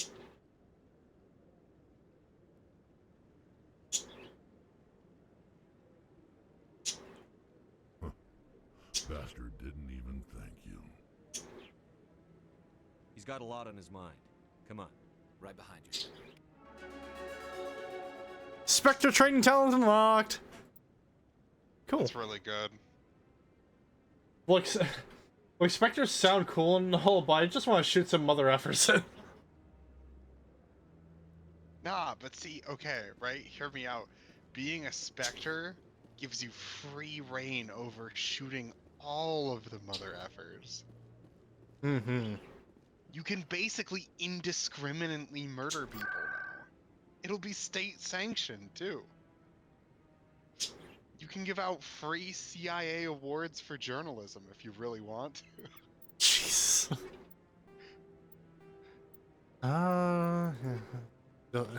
Just send back to C-Sec Academy. God damn it. I'm not used to shift being a use option or a use key. It is annoying that run and interact are bound to the same button. So you're saying it's a license to kill? Sweet. Absolutely. Alright. Wait, is this even the right area? Oh, wait, I need to go to the C-Sec Academy. This isn't that. Wait, yeah, it is. Yeah, it is. You're going to the requisition office. Opposite That's direction. this away. Yeah, because you want to see the Spectre gear stuff, right?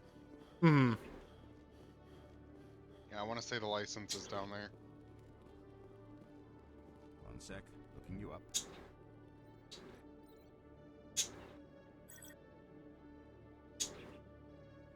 Commander Shepard, here with the Alliance military. First time on the Citadel, that about right? How did you know all that? I'm the C-Sec Requisitions Officer. I need to make sure our buyers are authorized. So, will you be I purchasing stalk your anything today, Facebook Commander profile. Shepard? Show me what you've got. Sounds good. Just let me set you up. Oh, this Must be a mistake. System's telling me to offer you our select stock. Spectre? Well, I heard about that, but I didn't realize it was you. Sorry, Commander. I've seen your off-brand Twitter account. Those likes are disturbing. Oh god. I can only imagine. Your off-brand account is Ted Cruz? Anyway, Shepard's a bit better than that, but think about all of the alien thirst Just show me posting what that you've goes got. on. I'll open the rare stocks for you, Commander. Enjoy. I'll open the rare stock. Alright. Yeah, so here is the best gear in the whole game. The best armor, the best guns, the best everything. They're at the very top. I'm getting a license. Yep, buy basically every license the moment you see it. There's very little reason not to.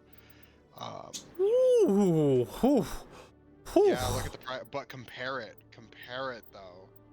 Alright, That's the shotgun. Look at the damage. Jesus. It's ridiculously accurate too, and it has better like heatsink capacity than most other shotguns. The Spectre gear is just the best. It's so delicious. This is also how you get like the really good N7 gear and all that jazz if you're into that too. Me likey. I just, have to get the credits for any of it. Yeah, it's gonna be a minute. It's kind of a mid-game thing. I think if you really wanted to push it, you could probably get one of them pretty early. It would just be a matter of like spending your Commander, can you explain this retweet about building a wall around the city? Oh, hey, there's a keeper here. Okay. I love the idea of him just like raising a Turian eyebrow at you. Commander, did you just wave your Omni tool at my keeper? Let's see, so Edge 2, that's no good.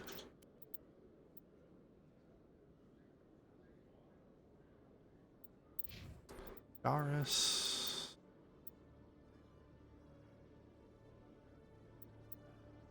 Actually, not a bad sniper rifle. Oh my goodness, armor piercing rounds all around. Damn. Yep. Armor piercing rounds are really good because the primary enemy of the game are the Geth, which means 90% of the time you fight Geth. Therefore, right, it's pretty nice to be able to blow up synthetics slightly harder. And you can always switch out ammo types too. So, on the few occasions where you're fighting fleshy things, you can switch over to your organic rounds.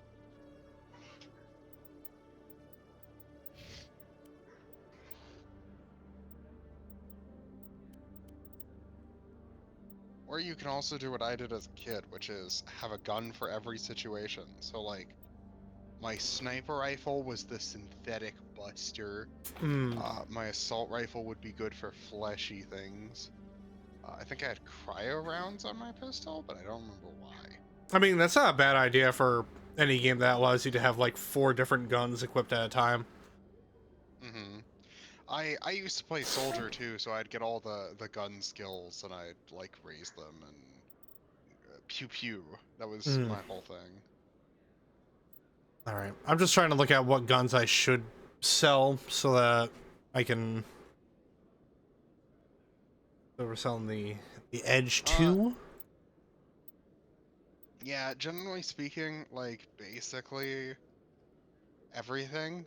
I'm gonna be completely real with you in saying that, like, the actual loot doesn't matter a ton, as long as you keep around like Hello, Commander. decent guns and Show me what you've got.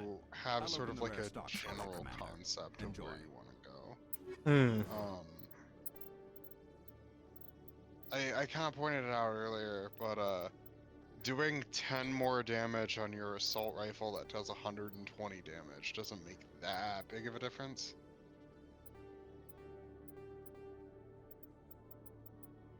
I'll keep those around, obviously. Okay. Where are we off to now? Speak to the ambassador. Expose Saren. Man, we're gonna make a 2-hour video essay on Saren now. Yeah, right. We already technically exposed Saren, so that's like that part of the quest is done, basically. Yeah, now you gotta go talk to Odina, alright? He's gonna upload his 11-hour rant on the subject.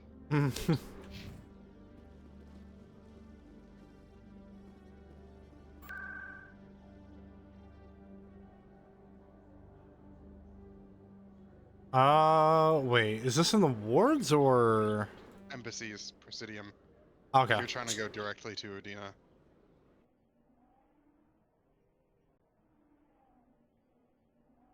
He's where you started. This little trek to the Citadel.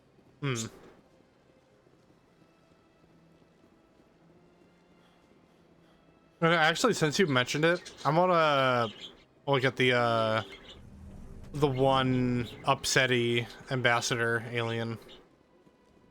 Oh, the Volus? Yeah. He's a really bitter little man. The EarthClan Spectre has returned to speak with me. You seem to have a bit of a chip on your shoulder, Din. You humans are new to the Citadel, and yet the Council has granted you great favor.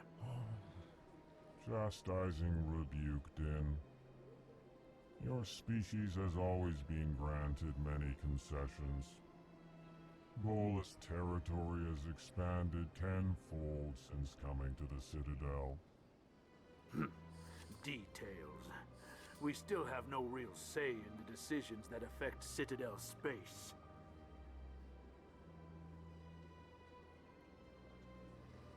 It doesn't look like there's any new dialogue. Damn. Goodbye, Ambassador. He just acknowledges that you're a Spectre now. Yes. Good day, EarthClan. What if you weren't even born on Earth? I think it's a little racist to assume that, like, Yeah. born on Earth. It'd be like meeting a Russian man and going, the Muscovite over here. Jeez. Okay, I immediately forgot where I'm going. Oh, Odina's okay. Let's wait a minute. He's got the big fancy off. Wait. That was locked off. Just there? Oh, I need to go to the Alliance docking bay. Oh, yeah. If we read, right, we figure things out. I mean, Sorry about that. The rapid transit is past Avina, if that's what you're looking for. Wait, what? If you're looking for rapid transit, it's past Avina. The X on your map. Okay. Is Avina. So head down that way. Yeah, because that's why I asked you, like, where the Alliance docking bay might be. Oh, where the docking? Yeah, so go to CSEC. Oh, okay. Nope, not that. Wards.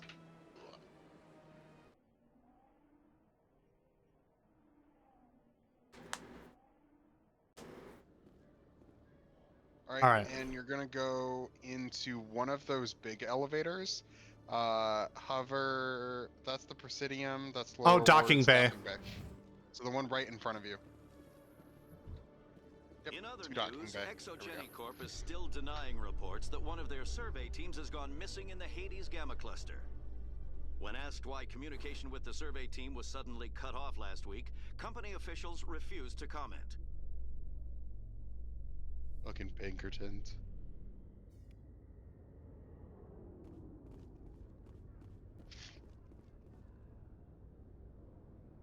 I've got big news for you, Shepard. Captain Anderson is stepping down as commanding officer of the Normandy. The ship is yours now. She's quick and quiet, and you know the crew. Perfect ship for a Spectre. Treat her well, Commander. I want the truth. Why are you stepping down, sir? You needed your own ship.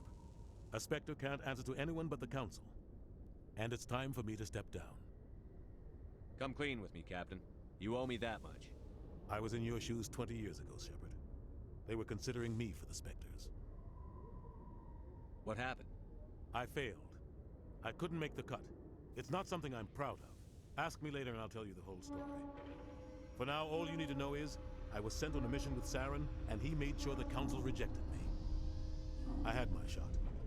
It came and went. Now you have a chance to make up for my mistakes. I won't let you down, sir.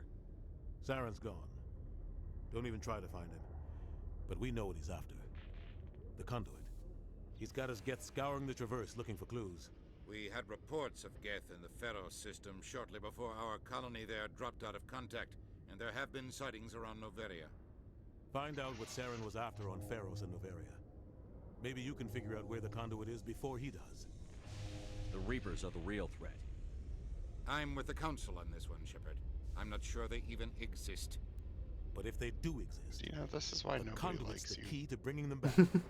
Stop Saren from getting the conduit, and we stop the Reapers from returning. I'll stop him. I like how it plays like a guitar twang every time you pick a renegade option. In that recording, she has a daughter, a scientist who specializes in the Protheans. We don't know if she's involved, but it might be a good idea to try and find her. See what she knows. Her name's Liara, Dr. Liara Tassoni.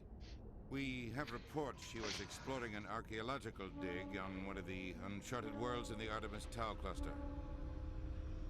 Sounds like we should head for the Artemis Tau cluster. It's your decision, Commander. You're a Spectre now. You don't answer to us. But your actions still reflect on humanity as a whole. You make a mess and I get stuck cleaning it up. I'll try Which not is to why make I'm things going any to harder make on a you, mess. Ambassador. Glad to hear it, Commander. Remember, you were a human long before you were a Spectre. I have a meeting to get to. Captain Anderson can answer any questions you might have. What kind of... I love that Ujita acts like because you became a Spectre, you're no longer Cupid. Yeah, like, wow. Excuse me, I'm gonna scan this keeper right quick. Nope, nah. Whips out his cat. Excuse me, Captain Anderson, I have something to deal with. God. Bag. God, even on keyboard and mouse, I'm still making the same goddamn mistake. It happens. I used to do it all the time, if I'm entirely real. Alright, into the Normandy. It's my ship now. Alright guys, we're about to get fucked up in here. Survives 100 battles and I then am gets the taken down by captain now. backroom politics. Just watch your back, Commander. Things go bad on this mission, you're next on their chopping block. Saren's out there somewhere, and we're gonna find him. Everyone on this ship's behind you, Commander. 100%. Intercom's open. If you got anything you want to say to the crew, now's the time. Now we do things my way. We become pirates. We murder everyone. This is Commander Shepard speaking. We have our orders. Find Saren before he finds the conduit. I won't lie to you, crew. This mission isn't going to be easy. This began with an attack on a human settlement in the Traverse. But we know Saren won't stop there. His Geth armies aren't going to stay on the far fringes of Citadel space. For too long, our species has stood apart from the others. Now it's time for us to step up and do our part for the rest of the galaxy. Time to show them what humans are made of. Our enemy knows we're coming. When we go into the Traverse, Saren's followers will be waiting for us. But we'll be ready for them, too. Humanity needs to do this. Not just for our own sake, but for the sake of every other species in Citadel space. Saren must be stopped. And I promise you all, we will stop him. Well said, Commander. Captain will be proud. He doesn't matter anymore. Fuck. The captain gave up everything so I could have this chance. We can't fail. Yes, sir. Alright, now let's go do side things that have no bearing on the overall plot. All right, are you ready to scan planets for 12 hours. Hell yeah. So, Hydra system and the Argus Rogue cluster. Okay.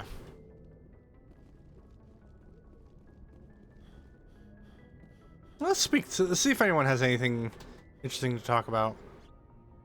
If anyone has to take over for Captain Anderson, I'm glad it's you. I'm not sure about having non-humans on our ship, though. Dude, what is with everyone being racist? We're all on the same team. Yeah, here, welcome Presley. to Mass Effect. With all due respect, sir, that's what they said about Nihilus. Look how that turned out. I'm in charge here, Presley. I decide if we have non-humans on this vessel. Yes, sir. Understood, sir. Here's where you grab him and throw him into the wall, just like the one brand Speak of freely, truth. Presley. I want to know if you have a problem with non-humans. It's not that, Commander. Humanity has always handled its own problems. Saren attacked one of our colonies. I'm not We should be racist, the ones but- to stop him. We don't need their help. Some people think asking for help is a sign of weakness. That's just being stupid and stubborn. No matter how strong you are, allies can make you stronger. I guess so. Maybe I'm just stuck in the old ways of thinking. But don't worry, Commander. This won't be a problem. You just solved racism in 5 Carry on, dialogue Presley. options. Hell yeah, dude.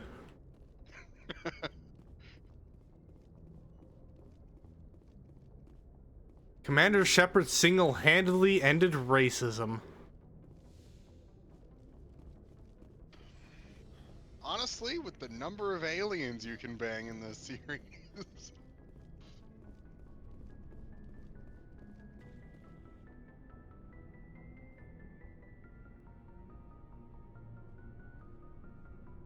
Anything you need, Commander?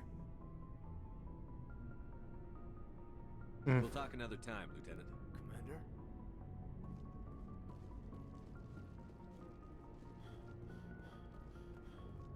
Alright. Oh, go down into the cargo bay. Here's where most of the interesting people hang out.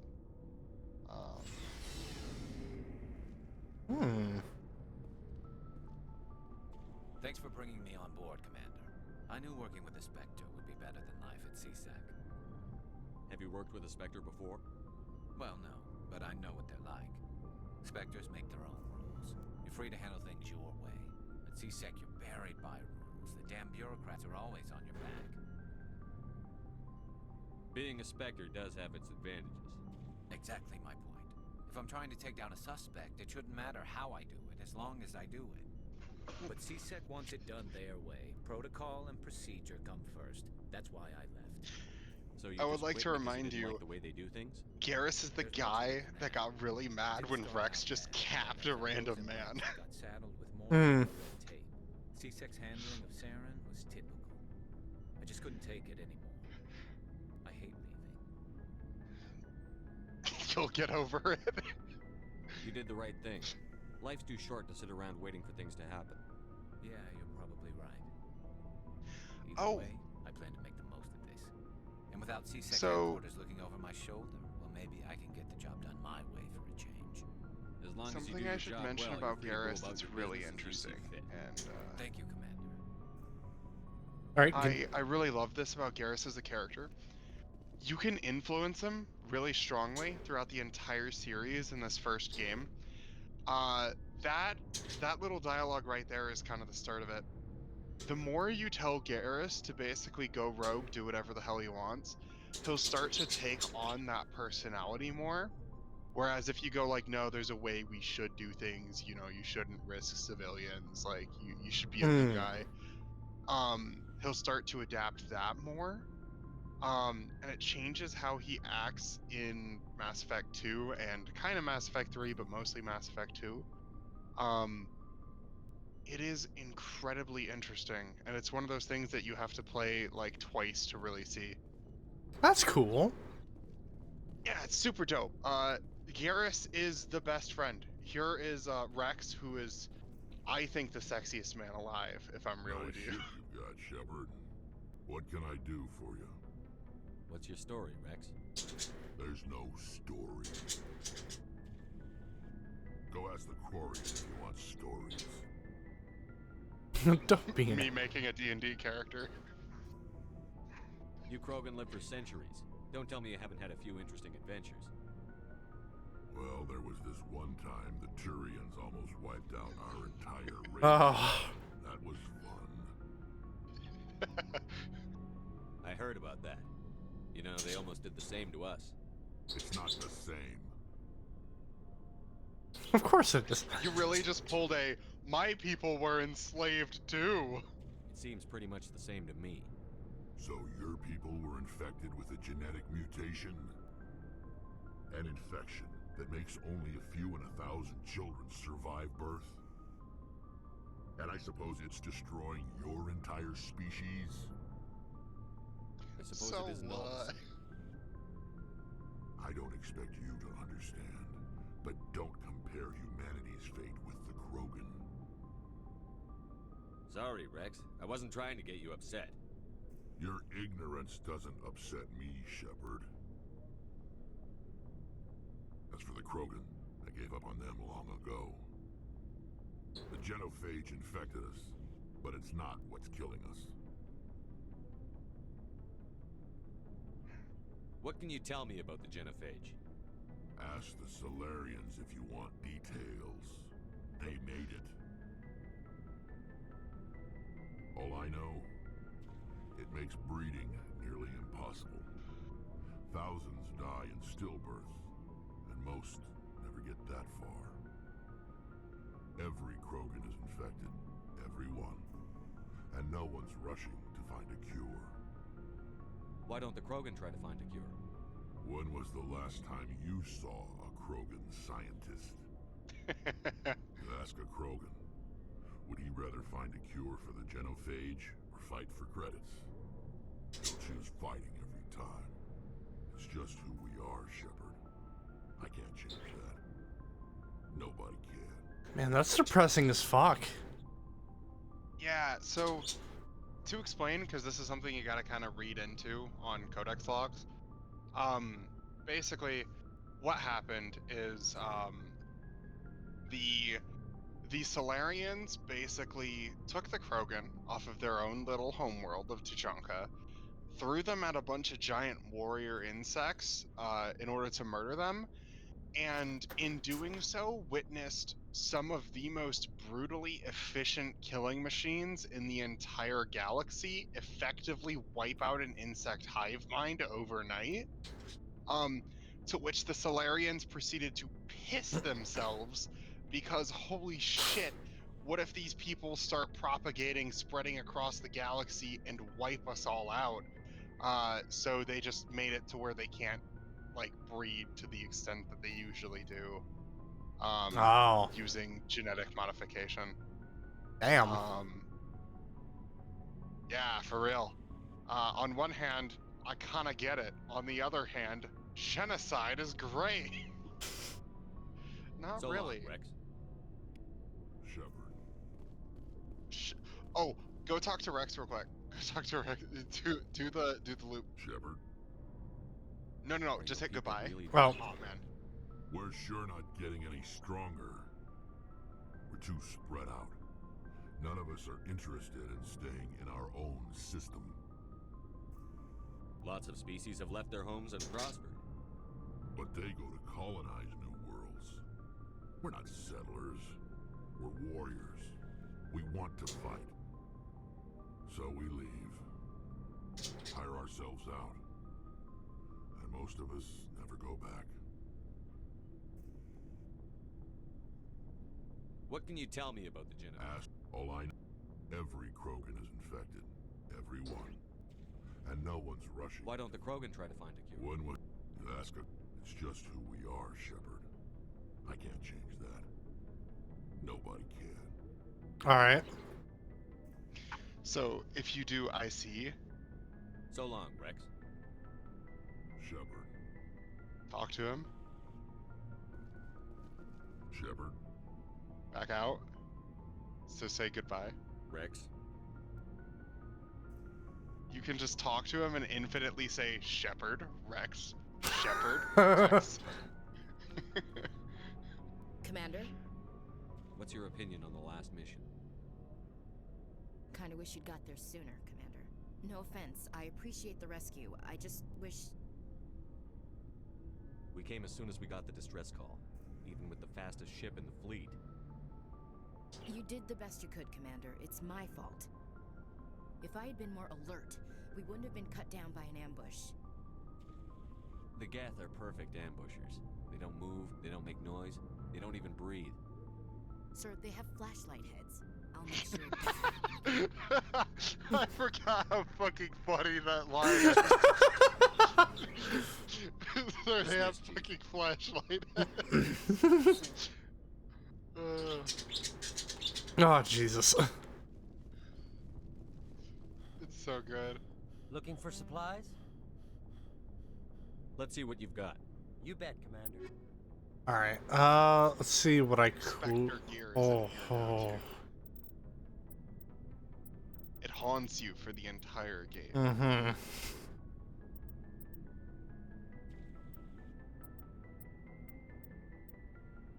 That's an assault rifle.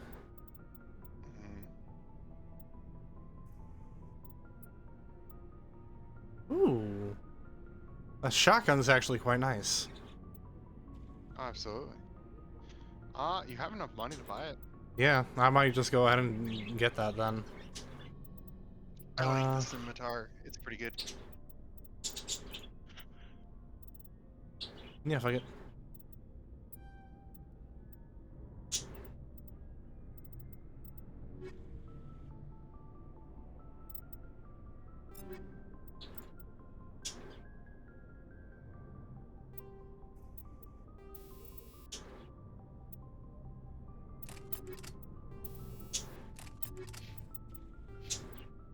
Ah, yes. Shield boost. Oh, take a look at Spectre training real quick. How do I look Down at the bottom? Ah. Yep, that's your new tree. So this is really good. It straight up, just gives you buffs across the board for everything in the game. And it also gives you a squad-wide heal that also revives your squad members. It is super good. All right.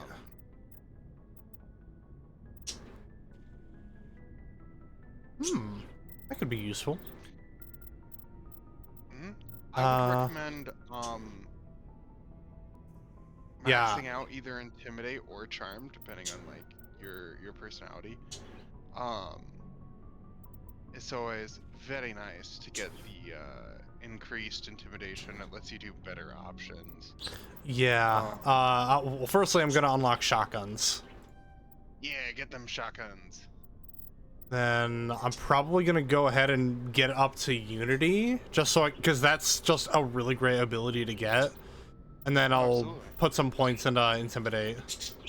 And maybe next level I should have enough experience to just max it out. So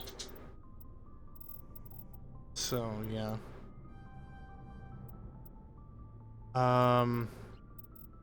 Actually, put 1 point into there and 1 point into shotgun so that I can get up to Carnage a little bit quicker. Fair enough.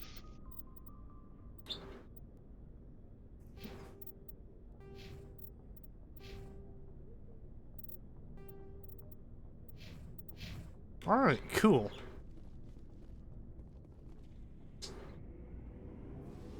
Oh, Tally is also down there if you head into the engine room.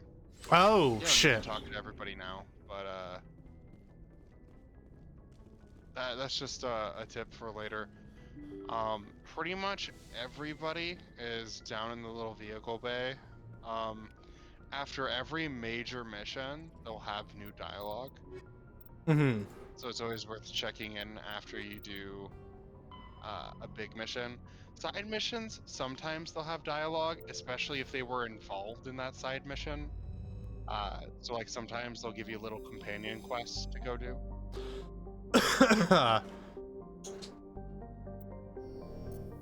Alright, so I want to head over to the Hydra system. Yep. I think you right click here.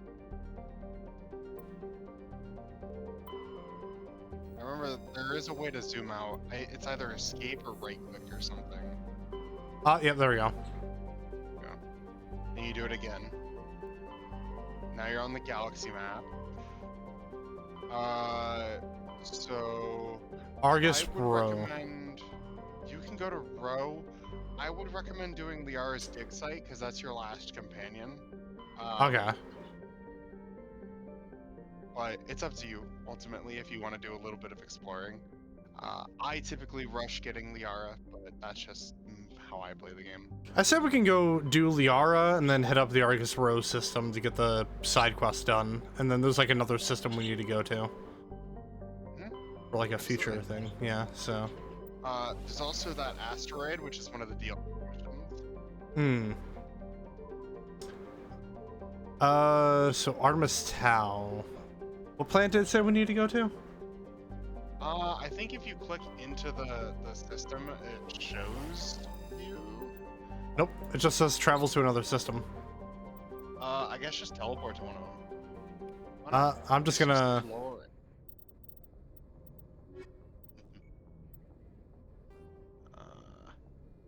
It's Find Liara to Sony, the top one. Artemis Tau. It Okay. just says Artemis Tau. Oh, so I literally just have to explore the world until I find her. Yeah, okay. Yeah, maybe that's why it doesn't tell you specifically for this one. I can't remember which one she's actually in either, so. Could do some exploring. Although, like, Macedon sounds right to me. I don't remember if it's Macedon or not. We're going to go to Sparta because, of course. Sparta!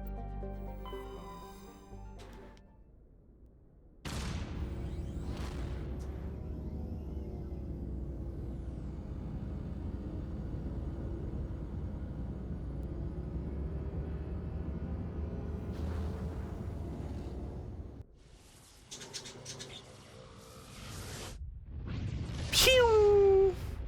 America, fuck yeah. Ah, whoa. Oh, okay. Now, if you click on some of the planets, some of them, they all give you little lore blurbs.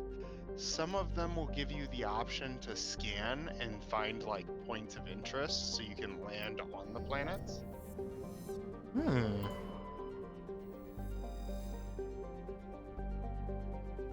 That's cool. Commander, I'm picking up a signal from the planet's surface. Yeah, there you go. It looks like an automated distress beacon.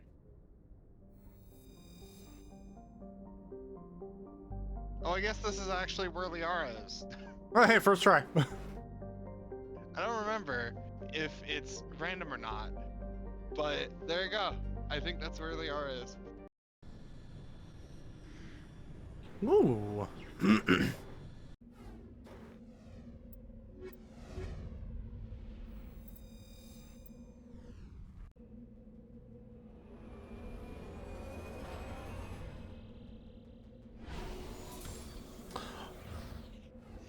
Now you get to get introduced to the most cursed piece of shit in the entire game. Oh, I no. love it to death. A lot of people hate it. Oh, Jesus. This is the Mako. So you're gonna have a bunch of points of interest across the map. Those points of interest lead to things. Some of them worthwhile and interesting. Some of them a pain in the ass. Oh, I already hate this control scheme. Oh, it's so good. Hold space. Oh, jeez. It's actually like dropping my frame rate a little bit. Because it's because of the fucking wind. Yeah, the particle effects and all that. This low key kind of reminds me of Is this what I think it is? This might be what I think it is, which is not Liara, actually. You know what this reminds me of? Fucking Red Faction Guerrilla War, or I think it's literally just called Red Faction Guerrilla. Yeah, yeah, it absolutely does.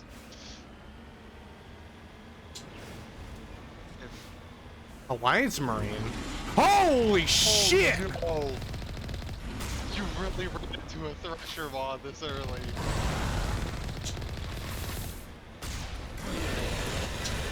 Oh, Jesus.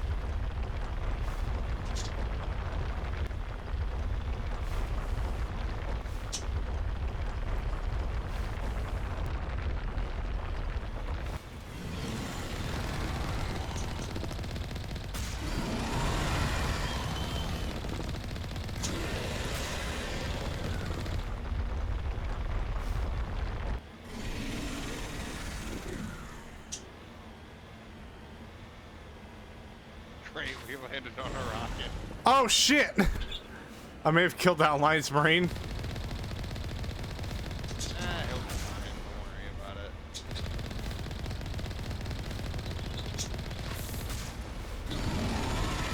There we go. It's dead.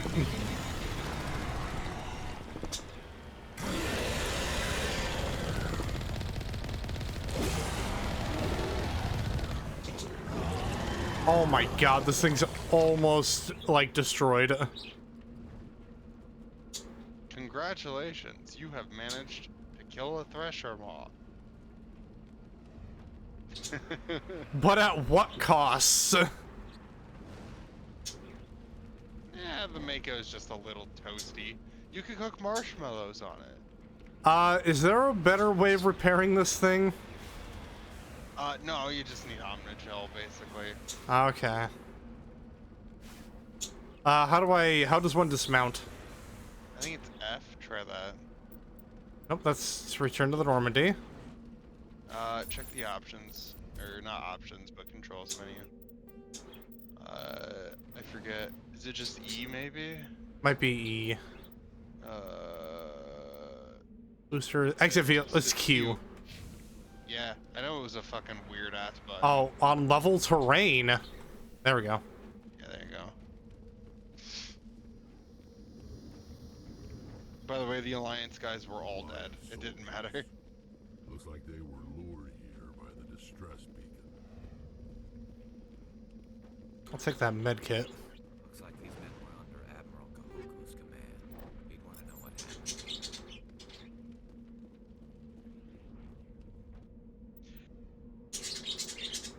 Can you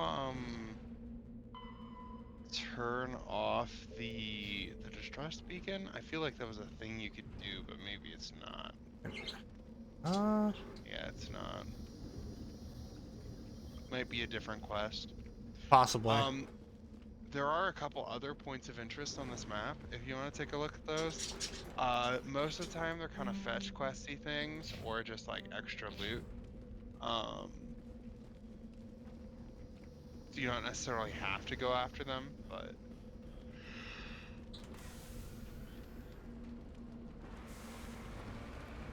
I'm gonna save it just in case I come across another Thresher. This is kind of the bread and butter of Mass Effect 1, though. It's traveling to foreign places. It's exploring like different worlds. It's finding cool stuff. Not every question mark will be like a boring fetch quest thing. Sometimes you'll find like pirate bases that you can raid and like get extra loot from, and stuff like that. And it's not the Starfield school of planet design where it's just a bunch of random generated bullshit.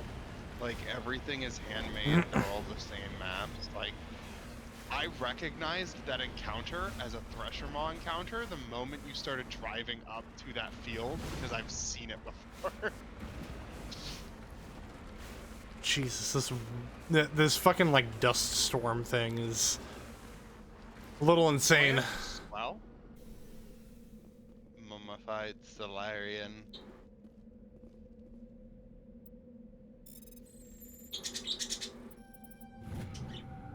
ID tag discovered. You found Captain Mylon's identification tag. Now, how it ended up here is impossible to know for sure. Yep, this is one of the many fetch quests, the Solarian League tags. There's also debris on the map. Yeah. Look, if there's a potential for more rewards and loot, I'm always gonna go for that if it makes my journey easier. That's fair. A lot of the fetch quests just kind of give you lore stuff.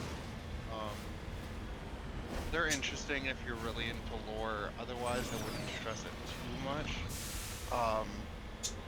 But I would always at least take a look at a lot of the... Excuse me. At a lot of the question marks. Because occasionally, you'll find something really fun.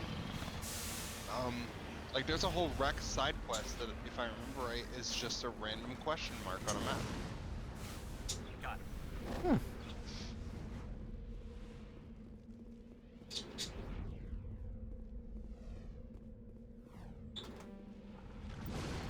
Oh. Oh, go into your inventory, go to Garrus. And your squad real quick. Alright. Oh! I said inventory, I'm stupid. Go to your level up screen and go to Garrus. Ah. You have to boost, is it first aid to get to Oh, yep. Yeah, so you have to boost first aid to get to electronics. You can leave and come back with Tally if you really want. I don't think the debris gives you anything like critical, so it's not like that big a deal. I think it's just a loot cache. I don't remember though. Man, that does remind me though, I should level my guys up.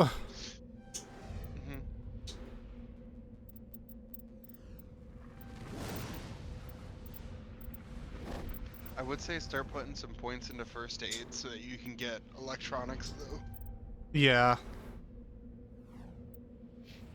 Rex, you pretty much just want to beefcake the hell out. He's mega tanky. I love using him as a companion precisely because he can just run into enemy swarms and get the snot beaten out of him and he doesn't care.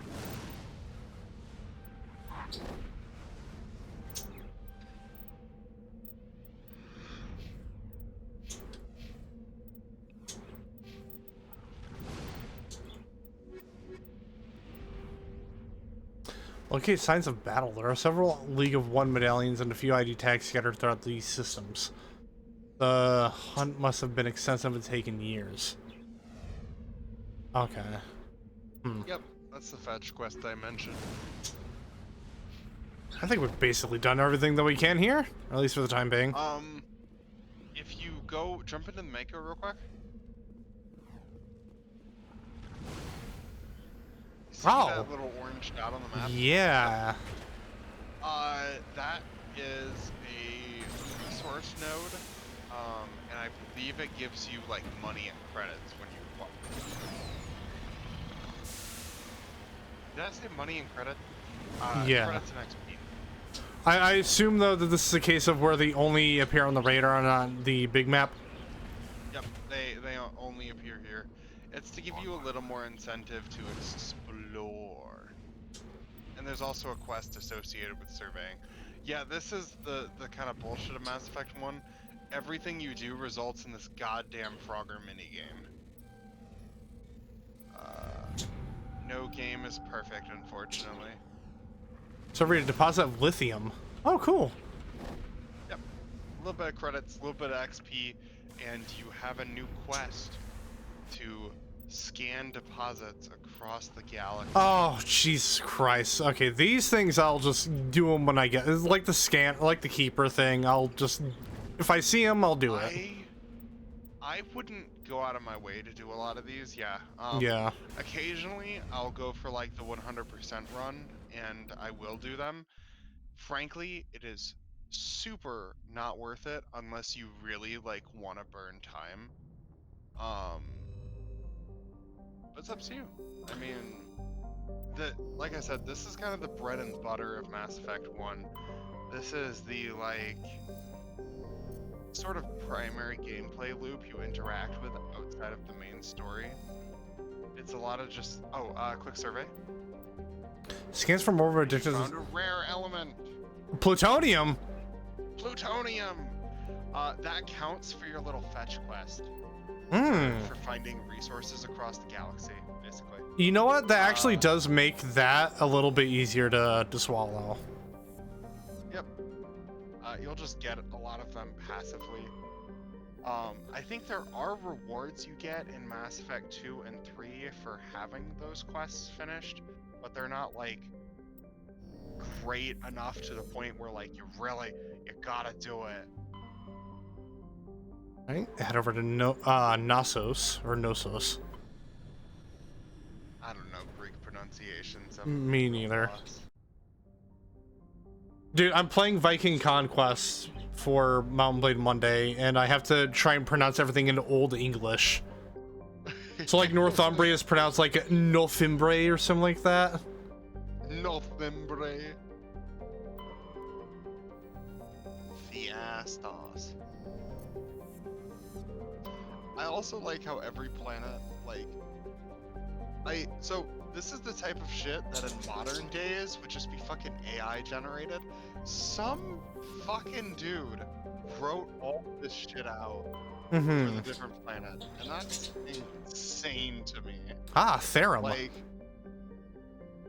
oh yeah, Therum. Let's land.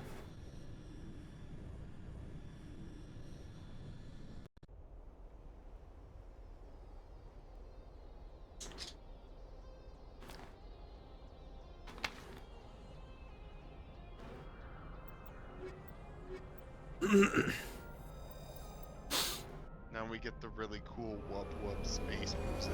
Hell yeah.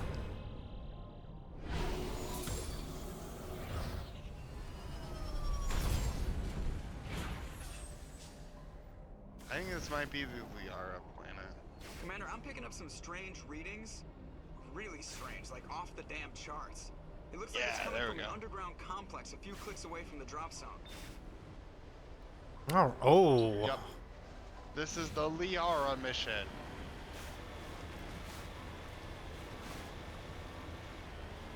Don't drive into the lava. I don't think I need to tell you that, but don't drive into the lava. Unless you want to save and then drive into the lava.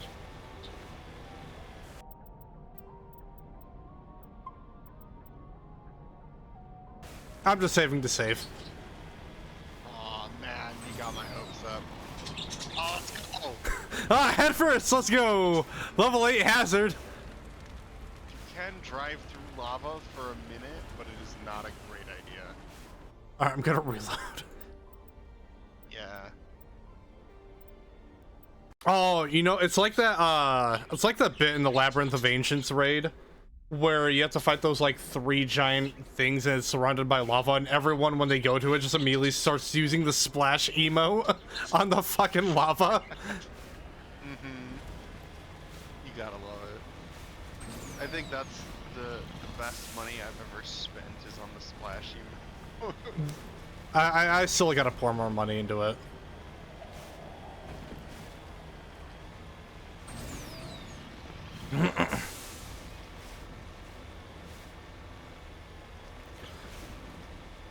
Oh, this is gonna be quite the trek because I do not like the speed of this thing too much. You have enemies coming soon to theaters.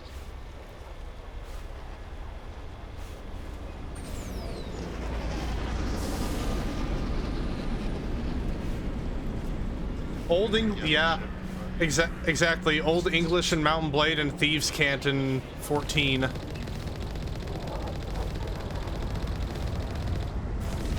Because I'm going through the Rogue Ninja questline, and the rogues in that game speak in Thieves' Cant.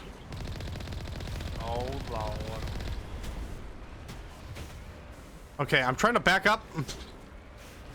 Okay, come on now. You can try to do a lot of things in the Mako. The Mako has a mind of its own, alright? Please tell me they make the Mako better in future games. They don't have the Mako in future games. It's really depressing. Oh, also, hit left shift, I think? Yeah, no, that's the booster. Is it left control then, maybe?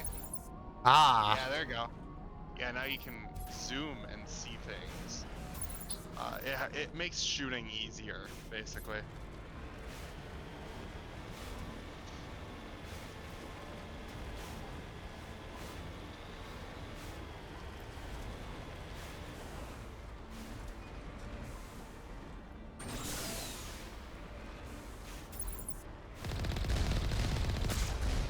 Only a fool punches a gnat in the mouth. We should sneak around and pull its tail. Oh, another thing you can do to dodge, by the way, it's one of my favorite things. I call it the bunny hop. If a missile is flying towards you and you use your jump jets to fly straight up, it will just sail directly underneath you. Oh. Yeah, there you go. See, it's bunny hopping. Good to know. This is the tech that I'm here to introduce to you. you gotta get out on foot. All right. Yeah, this is one of those things that I spent like 10 hours trying to figure out as a kid. Where do I go? Well, you did suggest sneaking around. Oh, never mind. Can't do that. Or is this the gate that you have to literally drive around? Pull up the map real quick. It looks like some. Oh, yep. Yep, you literally drive around this one. Okay. One of them, you have to get out of the Mako and like walk past like a door to get through. It also seems like something that you can just like ram the car into. Unfortunately, you can't. You should be able to. It is a tank, but we I mean, something about that gate just screams, I want to ram this fucking giant vehicle into it and break through. Now, hold on a minute, man. That sounds a little interesting. Is what I'll say. Oh. Okay, god damn it. I can't Jesus Christ. Let me fucking drive. Yeah, take it. Oh my god.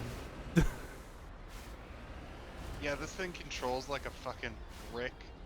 A brick that you have tied a stick of butter to, and you're attempting to play air hockey with. Hell yeah, level up. Ow.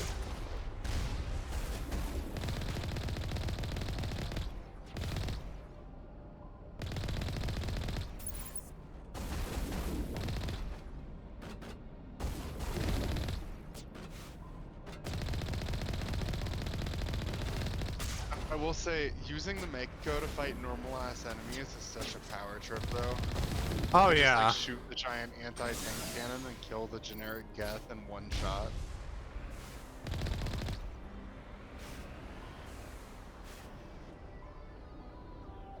Oh yeah, it's literally this next gate that you're in front of. That's the one you have to get out on foot for. Yeah, I'm just going through here to. Yeah, I think there's some bonus loot back here. Poor rocket trooper.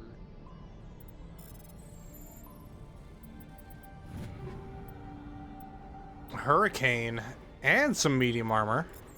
All targets down. Ah, nice. Just in case I want to head back.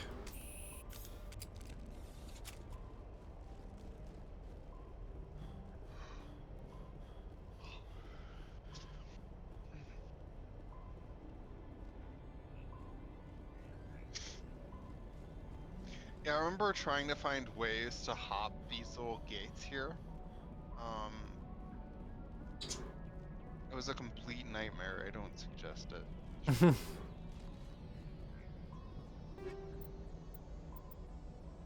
Phasic rounds. Phase rounds. I think those do more damage to shields if I remember right. Hmm. Which isn't particularly useful. It's okay. Why is there a random ass wheel? I think you blew something up that had a wheel, but I don't remember.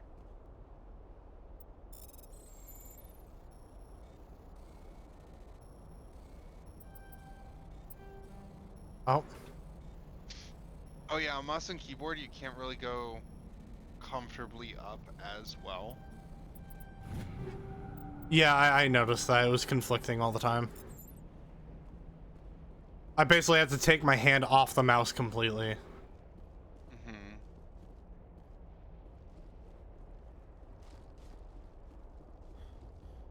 Yeah, no, I think I'll definitely be going mouse and keyboard for the remainder of the playthrough. It is much more convenient. That's fair. That's kind of how I always felt. Which is weird because usually with third-person shooters, it's kind of funny because third-person shooters I'll go controller, first-person shooters I'll go, you know, keyboard and mouse. Oh shit! I forgot about the enemy that was like right there. You almost got fucking murdered, bro. He had your ass on lock. Ah, weapons locker.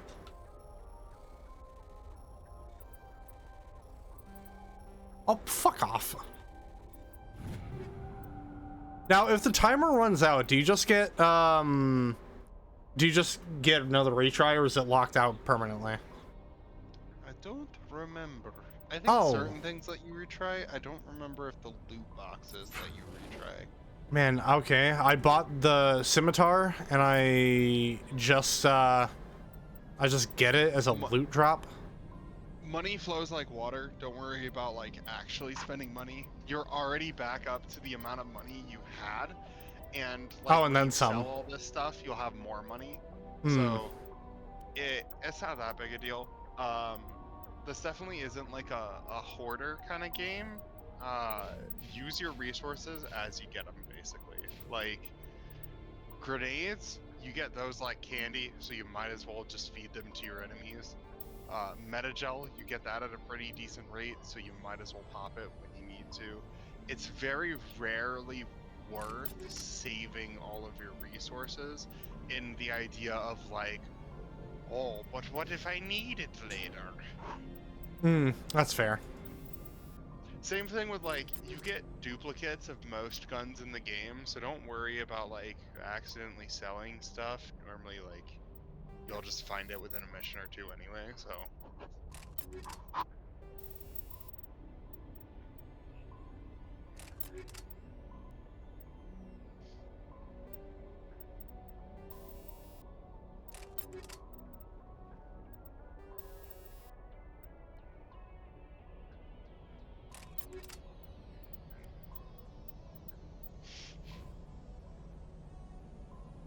Huddle up.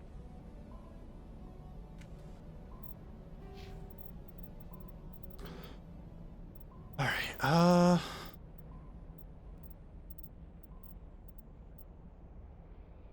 yeah, I'll max that out. Then we'll put another point in shotguns. Increase that accuracy. Max out Krogan Battlemaster. Might as well give him the opportunity to get heavy armor. Absolutely. The Krogan heavy armor is some of the best in the game. It's really goofy. Alright, same here. Max out Terrain Agent. I'd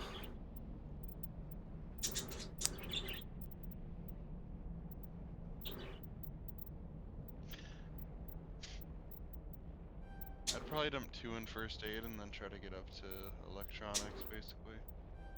Yeah.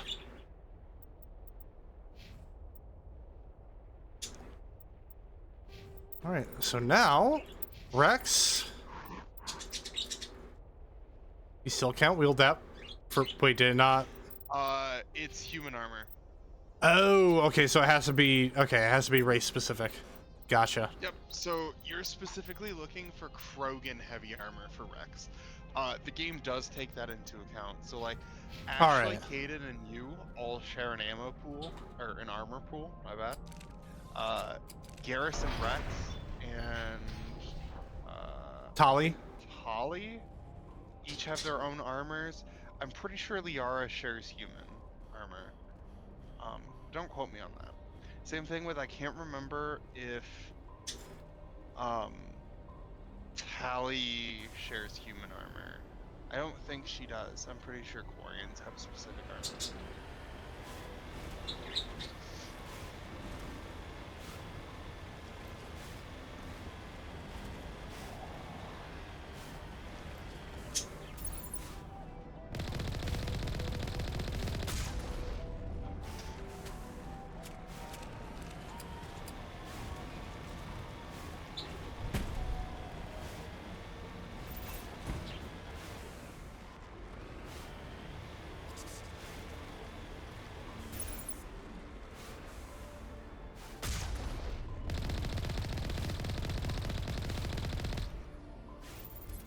kind of sucks that it doesn't show their health bar until you're like really close.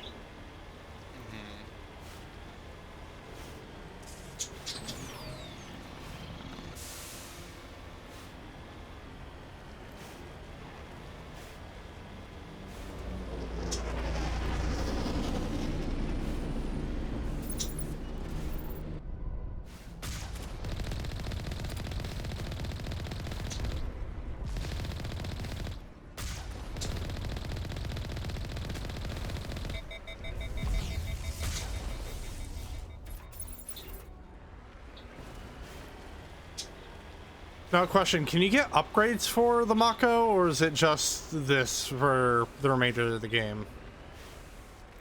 It's pretty much just what it is, but like you don't really need upgrades for it. Like the damage is always good, the survivability is always pretty good. Like,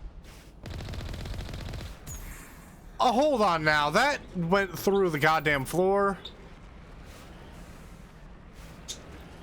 it could just be graphical. I don't know.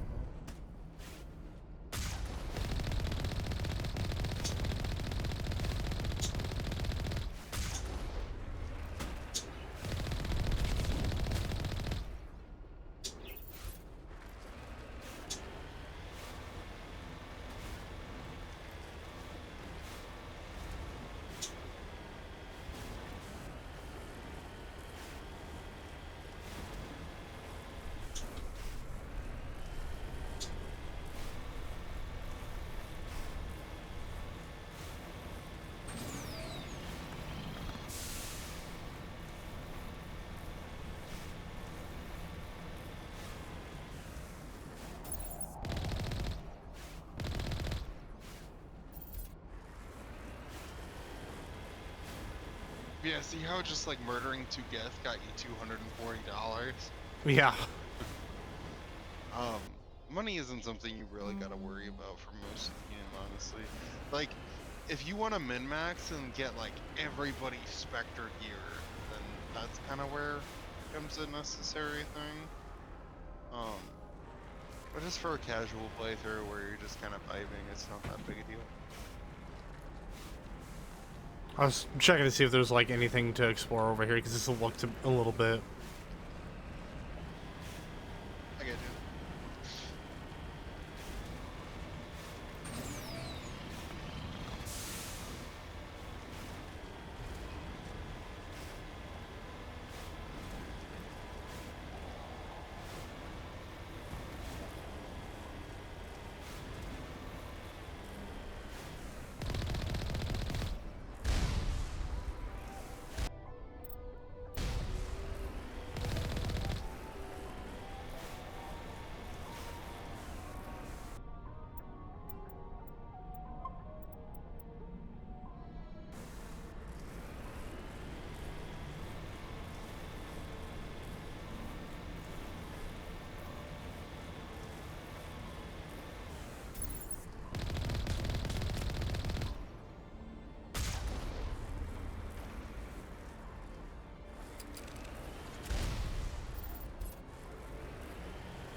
Heading to position.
Oh, that's Sniper.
Well, here we are.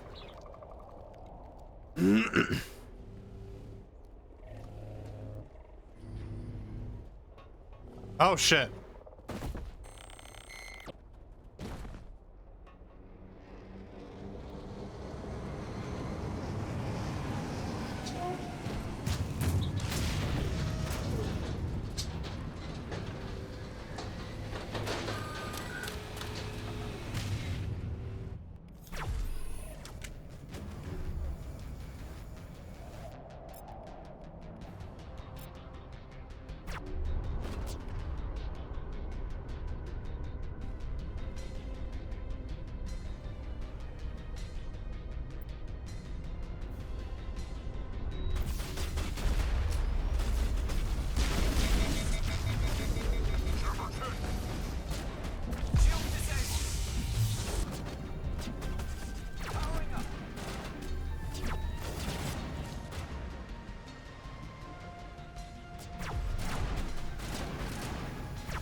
Oh shit, how do I get you up?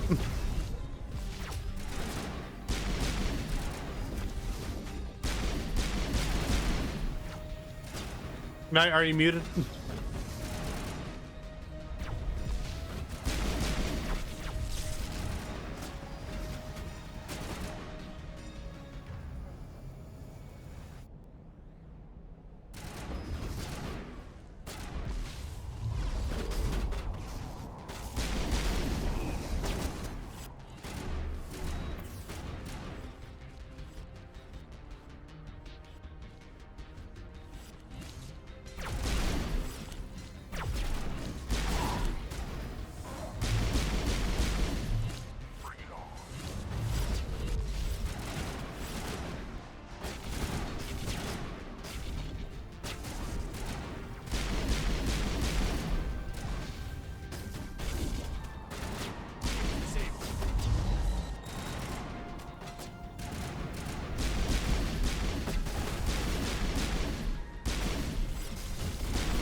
Because Gar's down again. Oh shit!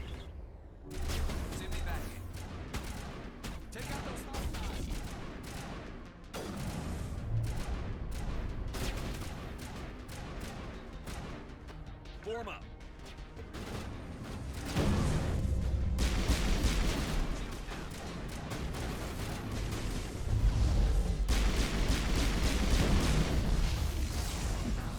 Fuck me.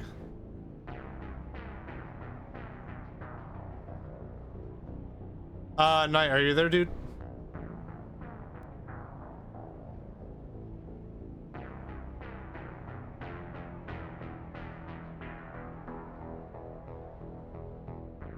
He's either AFK or he is muted.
We got to level up, so that's good.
Got my first day unlocking electronics sounds funny until I remember there are synthetic races. Yeah.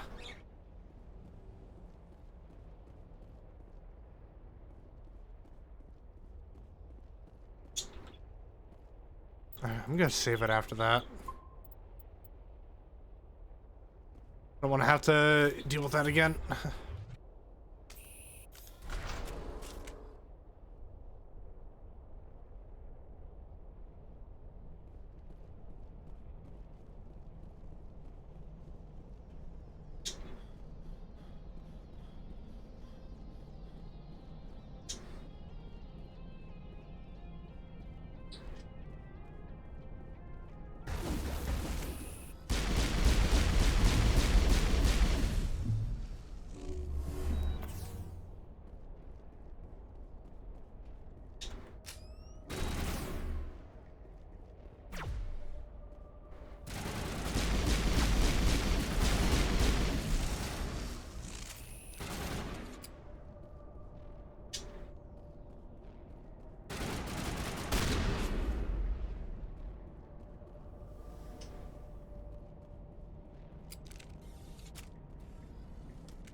Get your ass down here, Garrus.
Night, dude, you still there, dude?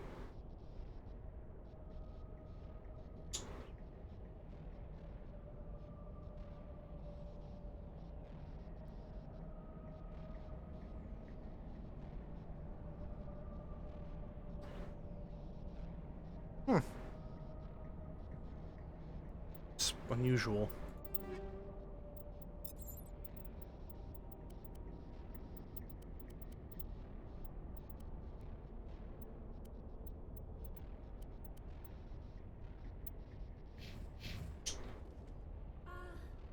Hello? Could somebody help me? Please?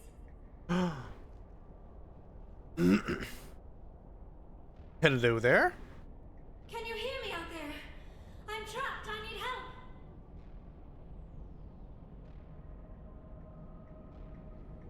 Are you okay? What happened to you? Listen, this thing I'm in is a Prothean security device. I cannot move, so I need you to get me out of it, all right?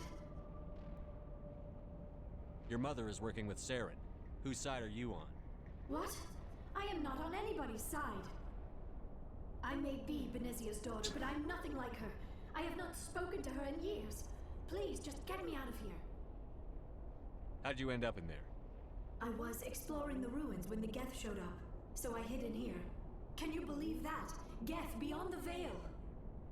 I activated the tower's defenses. I knew the barrier curtains would keep them out. When I turned it on, I must have hit something I wasn't supposed to. I was trapped in here. You must get me out, please!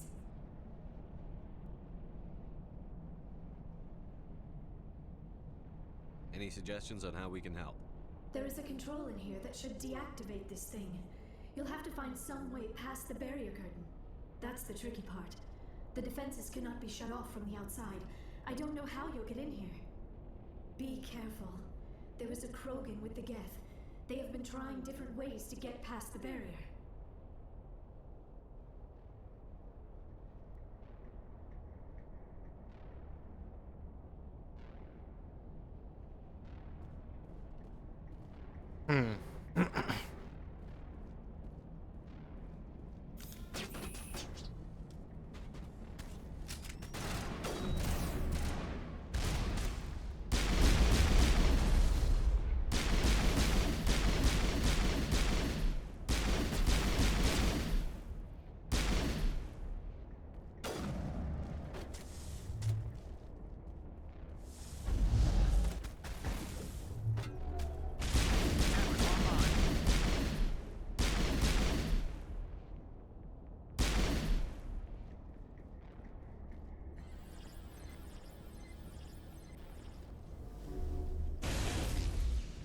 Oh, well, that was easy.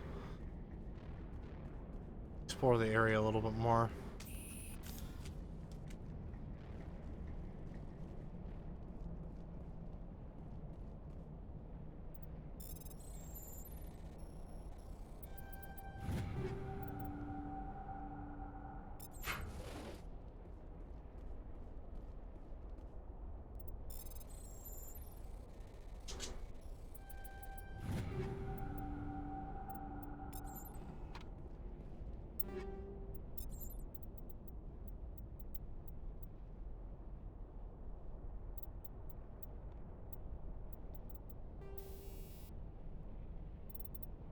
So that's radioactive rounds 2 that I currently have equipped.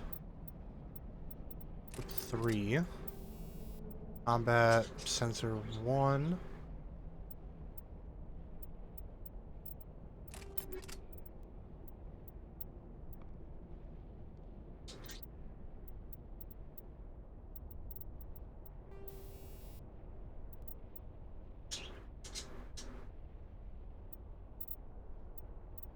God damn.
Oh shoot, actually, now that I think about it, I wonder... Let's have the recoil damper.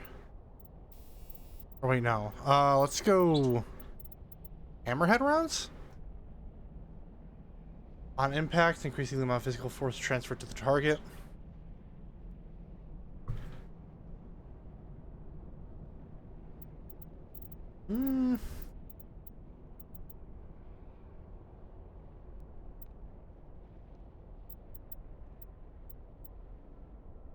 Let's get some hammerhead rounds up in here. I want to see how that is.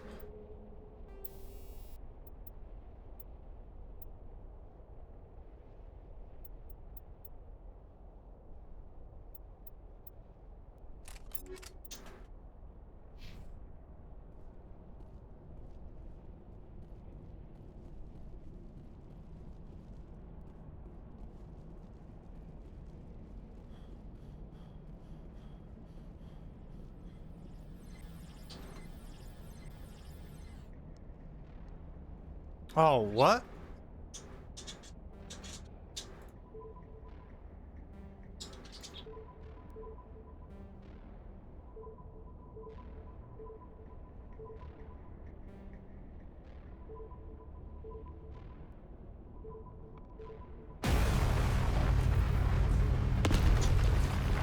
Oh, alright. Just giant big fucking laser.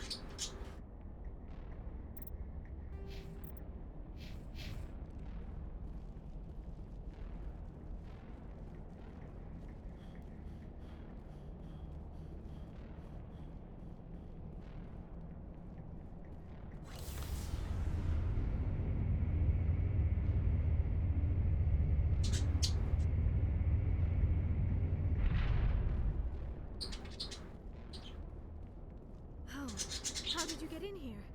I didn't think there was any way past the barrier. We blasted through with the mining laser. Of course. Yes, that makes sense.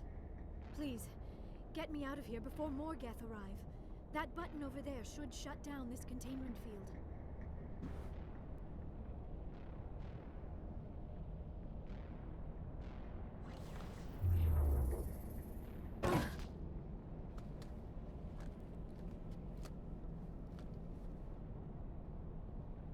Any idea how we get out of this place?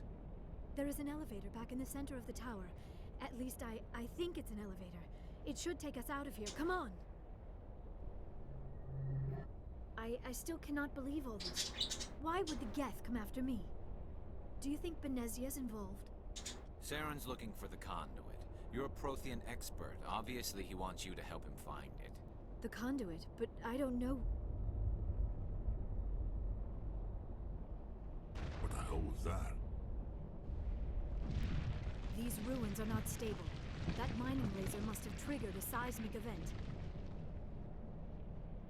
We have to hurry. The whole place is caving in.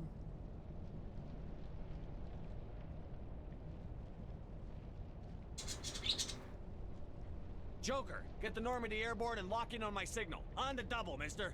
Aye, aye, Commander. Secure and away. ETA 8 minutes. If I die in here, I'll kill him.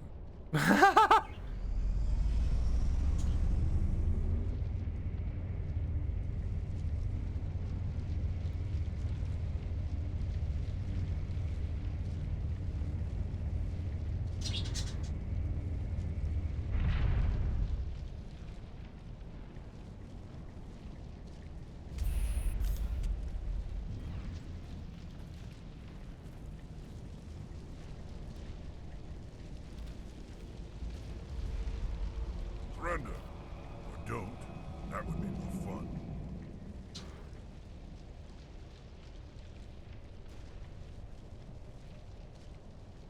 There a reason you're in my way? The same reason you're here. The Asari. Thanks for getting rid of those energy fields for us. Hand the doctor over. Whatever it is you want, you are not getting it from me. She'll stay with us, thanks. Not an option. Saren wants her, and he always gets what he wants. Kill him. Spare the Asari if you can. If not, doesn't matter.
Oof.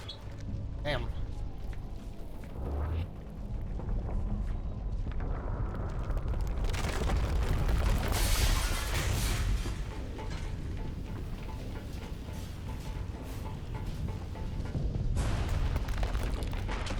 All right, get the hell out of here, go!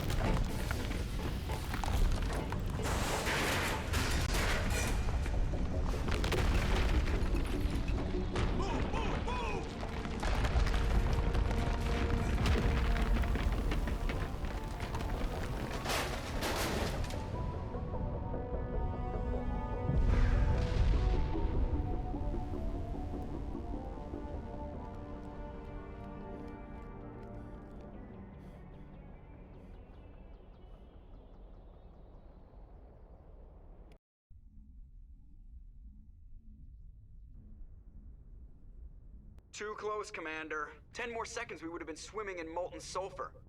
The Normandy isn't equipped to land in exploding volcanoes. They tend to fry our sensors and melt our hull. Just for future reference. We almost died out there, and your pilot is making jokes? It's a coping mechanism.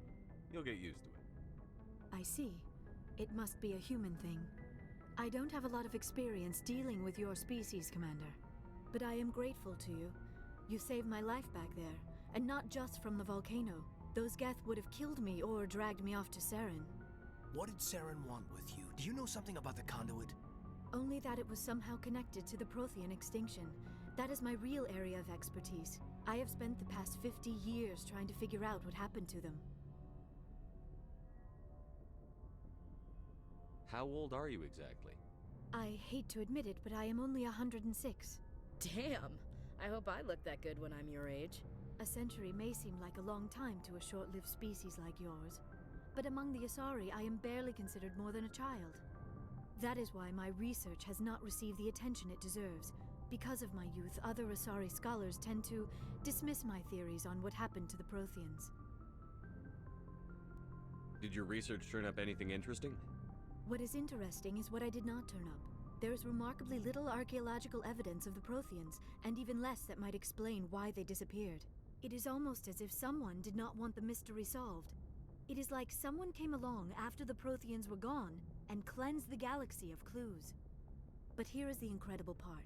According to my findings, the Protheans were not the first galactic civilization to mysteriously vanish.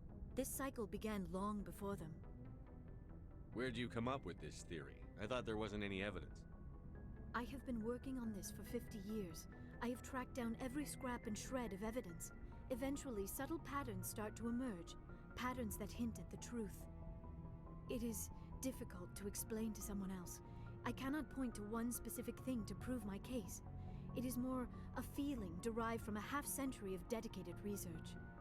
But I know I'm right, and eventually I will be able to prove it. There were other civilizations before the Protheans. This cycle has repeated itself many times over. If the Protheans weren't the first, then who was? I don't know.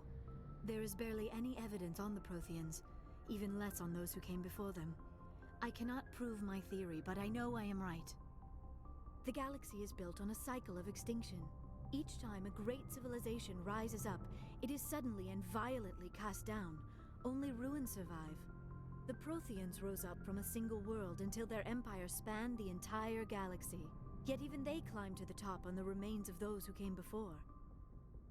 Their greatest achievements, the mass relays and the Citadel, are based on the technology of those who came before them. And then, like all the other forgotten civilizations throughout galactic history, the Protheans disappeared. I have dedicated my life to figuring out why. They were wiped out by a race of sentient machines. The Reapers. The Reapers? But I have never heard of. How do you know this? What evidence do you have? There was a damaged Prothean beacon on Eden Prime. It burned a vision into my brain. I'm still trying to sort out what it all means. Visions. Yes, that makes sense. The beacons were designed to transmit information directly into the mind of the user. Finding one that still works is extremely rare. No wonder the Geth attacked Eden Prime. The chance to acquire a working beacon, even a badly damaged one, is worth almost any risk. But the beacons were only programmed to interact with Prothean physiology. Whatever information you received would have been confused, unclear. I am amazed you were able to make sense of it at all. A lesser mind would have been utterly destroyed by the process. You must be remarkably strong-willed, Commander. Okay, this isn't helping us find Saren or the conduit. Of course, you're right. I am sorry, my scientific curiosity got the better of me. Unfortunately, I do not have any information that could help you find the conduit, or Saren. I don't know why Saren wanted you out of the picture, but I think we'll be a lot better off if we bring you along. Thank you, Commander. Saren might come after me again. I cannot think of anywhere safer than here on your ship. And my knowledge of the Protheans might be useful later on. And her biotics will come in handy when the fighting starts. Good to have you on the team, Liara. Thank you, Commander. I am very grateful. Oh, I am afraid I am feeling a bit lightheaded. When was the last time you ate or slept?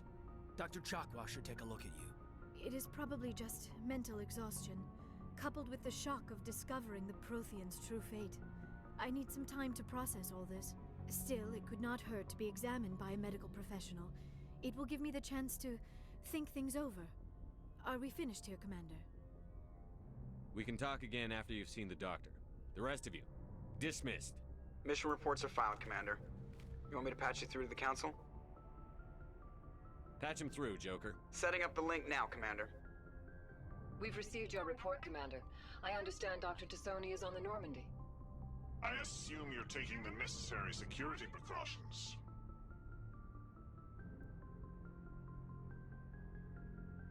Liara's on our side. The Geth were trying to kill her. Benezia would never allow Saren to kill her daughter. Maybe she doesn't know. Or maybe we don't know her. We never expected she could become a traitor. At least the mission was a success. Apart from the utter destruction of a major Prothean ruin. Was that really necessary, Shepard?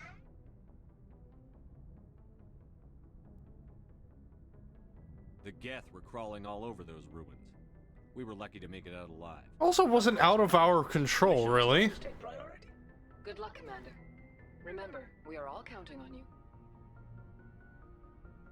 Like, the ruin, like, listen, I needed a way to get past the barrier, and the mining laser did it. It's just that the whole collapsing part was just a side effect. I believe I got a level up. Yeah.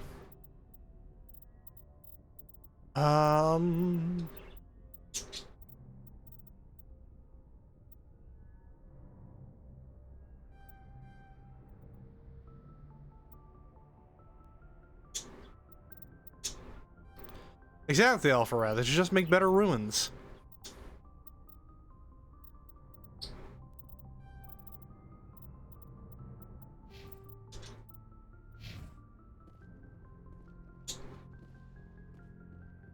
Alright, I'm gonna take a short bathroom break. And I'm probably gonna get ready to order some food. So I will be right back with you.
All right, I'm back.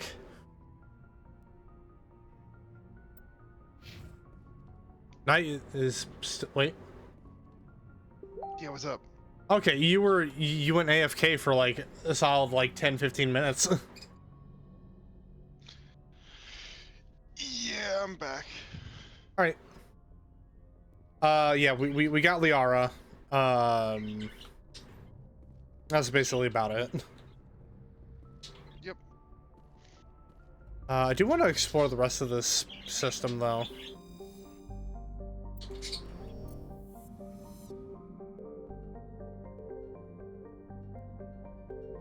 So Zakros.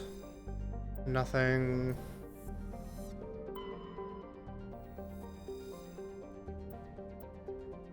Nitrogen.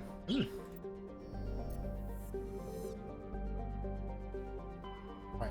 So now I want to head over to Argos Row.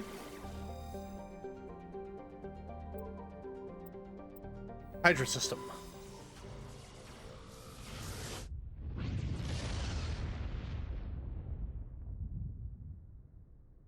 Message coming in. Patching it through. Commander Shepard, my name is Nasana Dantius. I have a job for you. I can't say any more in an unsecured communication. If you're interested in hearing my offer, meet me on the Citadel so we can talk in person. I'll be waiting in the Diplomat's Lounge on the Presidium. Interesting.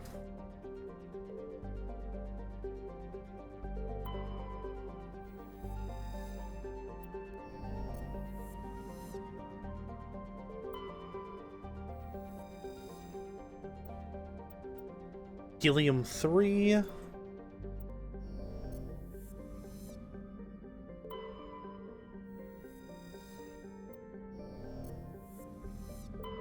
Message coming in. Patching it through. General distress call from the Sacred Angel Medical Transport. Critical system failure. Losing power. Emergency landing. Argos. Communications failing. Life support and emergency transponder. Won't last. Please hurry.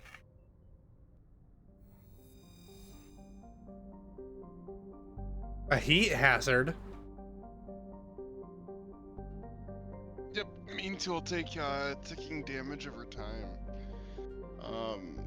If you're outside of the Mako without having anything to say for it. So while you're in the Mako, you don't really care. But when you step outside of it, you start taking damage. All right. I'm gonna head back. I'm gonna head down to the fuck. We're gonna see the requisitions officer. Sure. They got stuff I can sell.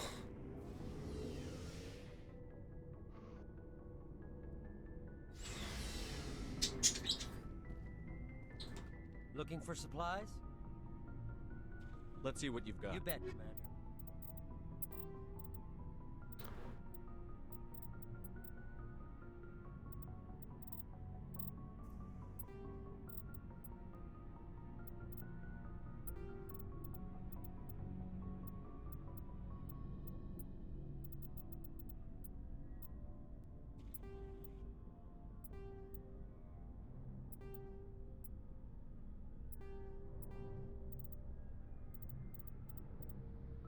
I don't need all of these anti-personnel rounds.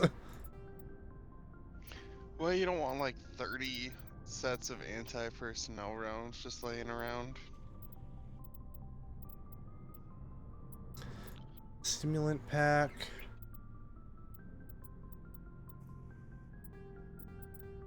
Oh shit. What did I just sell?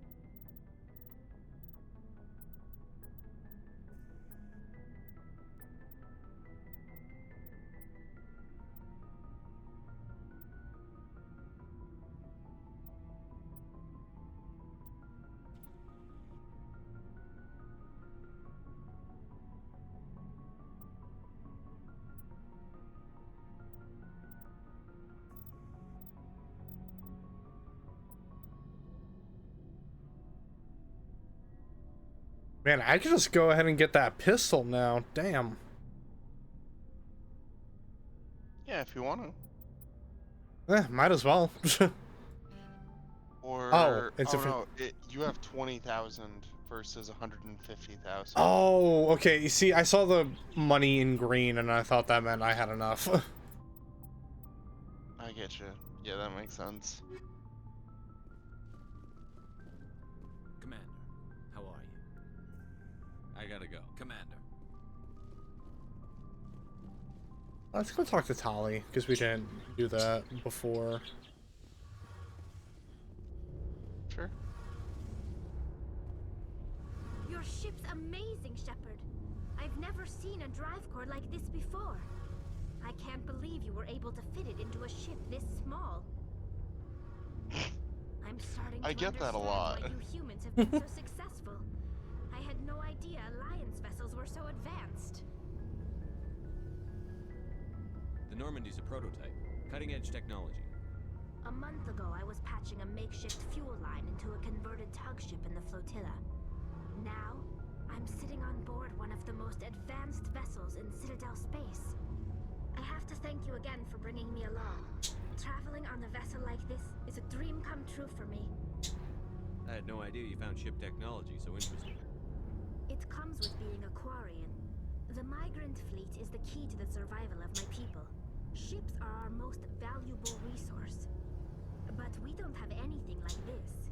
We make do with cast-offs and second-hand equipment.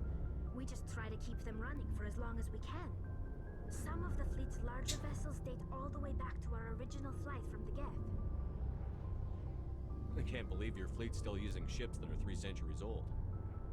They're constantly being repaired, modified, and refitted. They aren't pretty, but they work.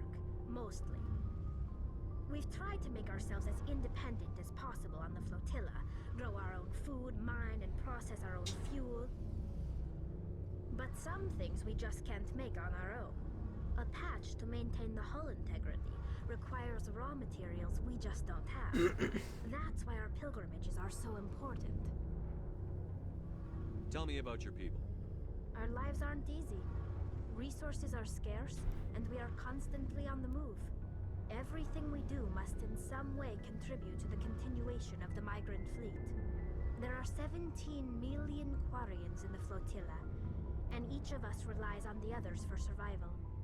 The bonds among my people are strong. Unfortunately, we have had to surrender many of the freedoms and civil liberties other species take for granted. What kind of freedoms? Well, it's illegal for parents to have more than one child. If our population grows too much, it would strain our resources to their breaking point. Of course, we also can't allow our numbers to become too few. If our population is in decline, the rule against single births is temporarily repealed. In extreme cases of population decline, incentives are even offered to encourage multiple births. Though the Conclave hasn't had to take such measures in nearly a century. That's your government. The Conclave is our civilian branch of government. Each ship can elect a representative to serve on the Conclave and make decisions that affect the fleet as a whole. On matters that affect an individual ship, however, the captain has the final say. It's a tradition that dates back to the early days, when the fleet was governed by martial law. Fortunately, most captains nowadays are smart enough to have an elected council from their crew to give them advice and guidance. So the ultimate power rests with elected officials. In practice, the Conclave and the respective council for each ship tend to set the rules that govern our daily lives. But in theory, we are still under military jurisdiction. The 5 top-ranking military officials in the fleet serve on the Admiralty Board. These 5 have the power to overrule any decision by the Conclave in case of emergency. To do so requires unanimous agreement among the Admiralty, and they can only do this once. After that, the entire board must resign their posts. It's a safeguard that served us well. In nearly 3 centuries, the Admiralty Board has only overruled the Conclave 4 times. I want to know more about the Geth. I doubt I can tell you anything you don't already know. It's been almost 3 centuries since they drove my people into exile. All I know is the story of their origins. What they were when we created them, and how they turned on us. Interesting. The Geth were originally created to serve as an automated manual labor force. Initially, their intelligence was as limited as any VI. Over time, we made small modifications to their programming to allow them to perform more varied and complex tasks, bringing them closer and closer to true AI status. How come the council didn't step in and stop you? This wasn't true AI research. We may have been skirting the bounds of the law, but we never did anything that was actually illegal. We were technically breaking the law. So gradual that we were able to control them. Or so we thought. But one thing we underestimated was the power of the neural network. A million Geth thinking simultaneously created an inherently unstable matrix. What made them rebel? As we built more and more Geth, their effective intelligence became more sophisticated, more abstract. One day, a Geth began to ask its Quarian overseer questions about the nature of its existence. Am I alive? Why am I Oh here? no. What is my purpose? Why was I As you can created? imagine, this caused a near Pass panic the among my butter. people. Oh my god. I don't see what's so bad about those questions. The Geth were created to engage in mundane, repetitive, or dangerous manual labor. That's fine for machines, but it won't satisfy a sentient being for long. The Geth were showing signs of rudimentary self-awareness and independent thought. If the Geth were intelligent, then we were essentially using them as slaves. It was inevitable the newly sentient Geth would rebel against their situation. We knew they would rise up against us, so we acted first.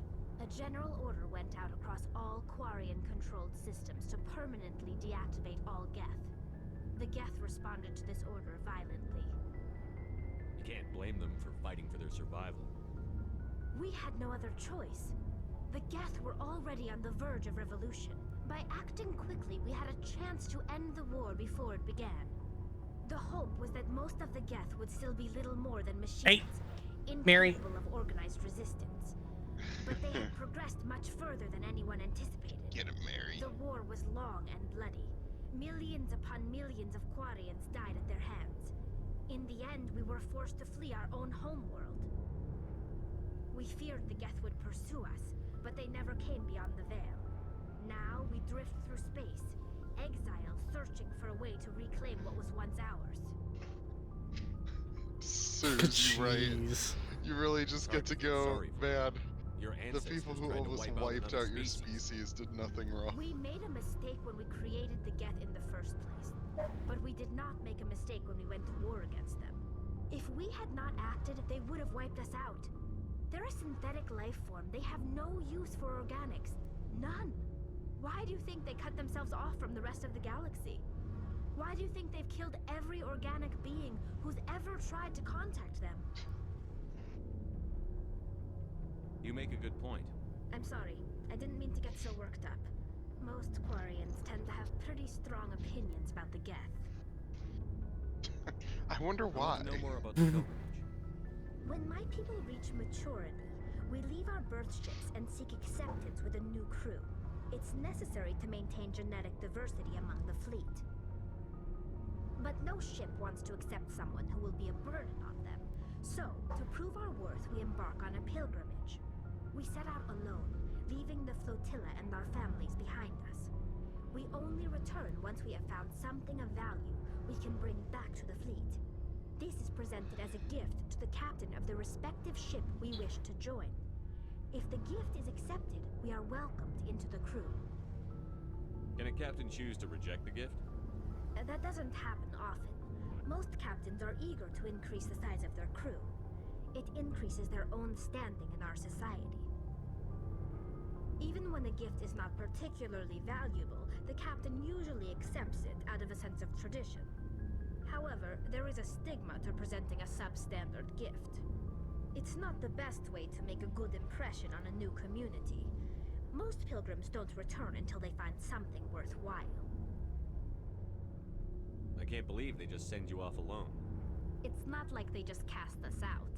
Before we leave, we are given lessons in how to survive outside the flotilla, and given gifts to help us on our journey. We also receive implants to fight off sickness and disease.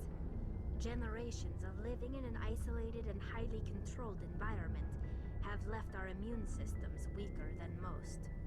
By the time we leave the fleet, we are well equipped for the pilgrimage. This is a rite of passage for all Quarians. If it were dangerous, our numbers would suffer.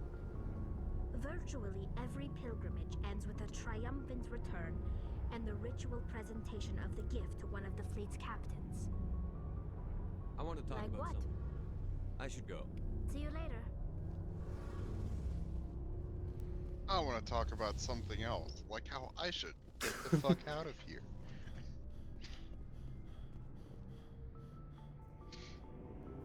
I do, honestly, I forgot how kind of bad it is. You have the ability to be just so insensitive to like half of the people on your crew. Yeah, and I don't want to do that. Well, a lot of the time it's good intentioned, but it's just one of those things where it's like, ah, yes, Rex, I know what genocide is like. Yeah. Hey, Tally, you know, honestly, I see the Geth had a point.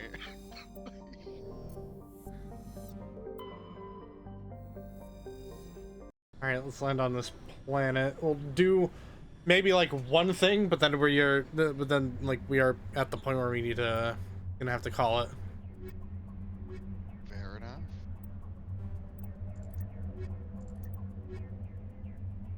I wonder if there's a mod that just gets rid of the party size limit.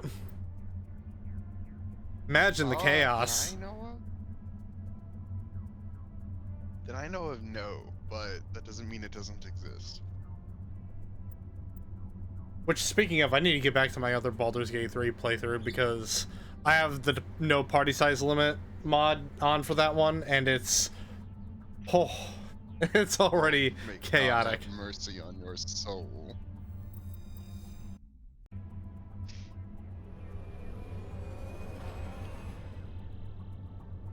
Where are we dropping, boys? Ouch.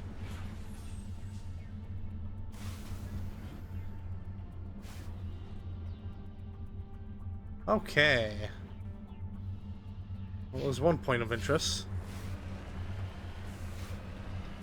Oh, Jesus. Okay, I need to figure out how to traverse this then, because there's a lot of high terrain.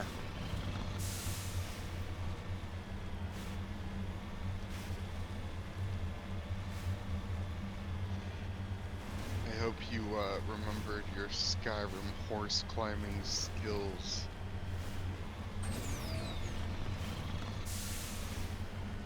Truthfully, just don't try to press space on any of these like really steep hills and you'll be fine. Intrusive thoughts.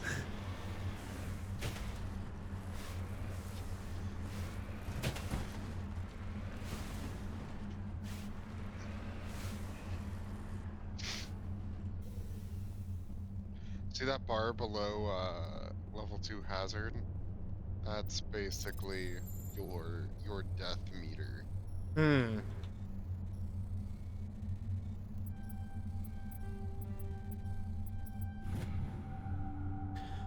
While searching the wreckage, you found a very old letter stamped with the Gothis colony insignia. Unfortunately, the text is indecipherable.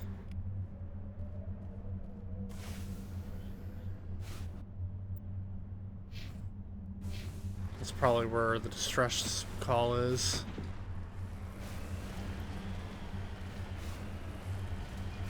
God, the frame rate. Oh yeah. I keep dropping from like 70 frames to like 30 and 25.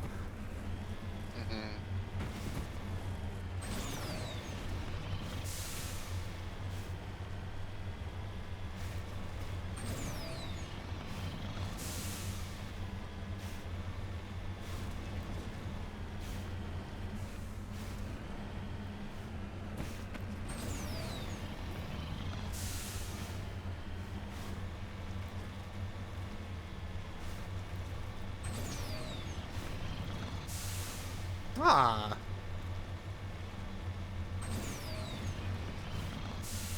Look, a little collectible.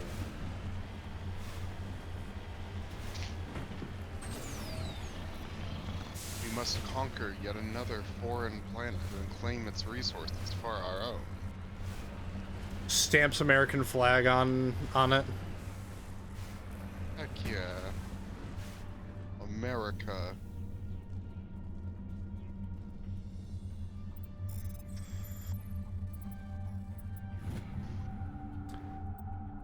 Large. Look, alright.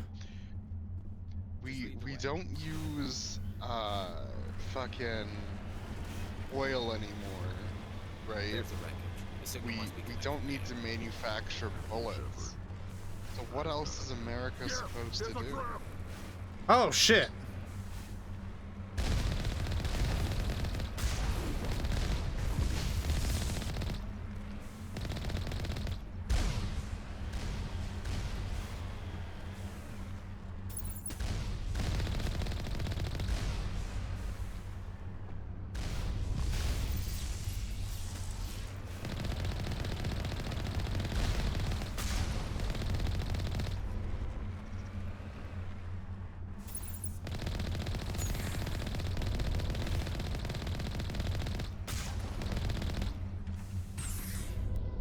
Very nice.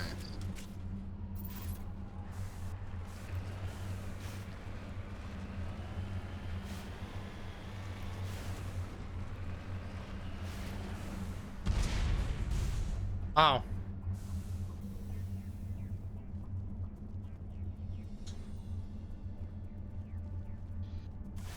Yeah, it's just a skill issue. Gonna hit up, see if we can do this this wreckage right here, and then that is where I'll call it. Fair enough.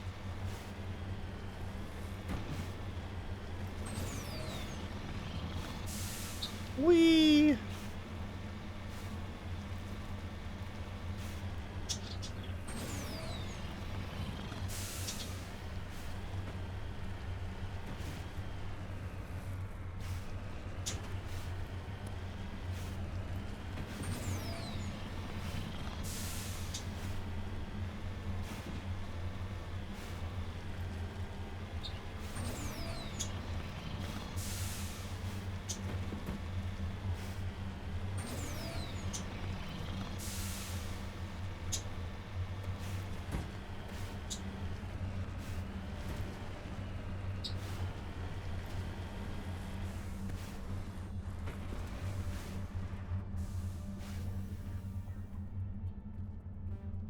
Ah, damn. Electronics too low. Oh, maybe if you bump that up just like straight 4 points, you might have enough. Yeah, now try it. Oh, hold up.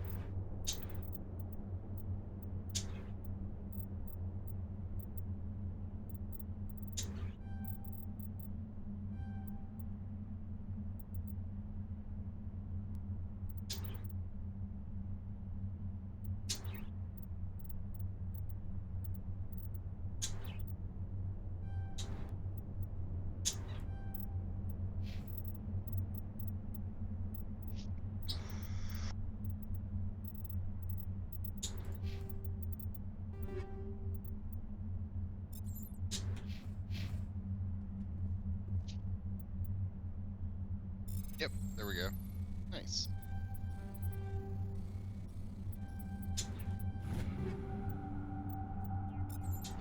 Yeah, it's just a little loot cache. Cool.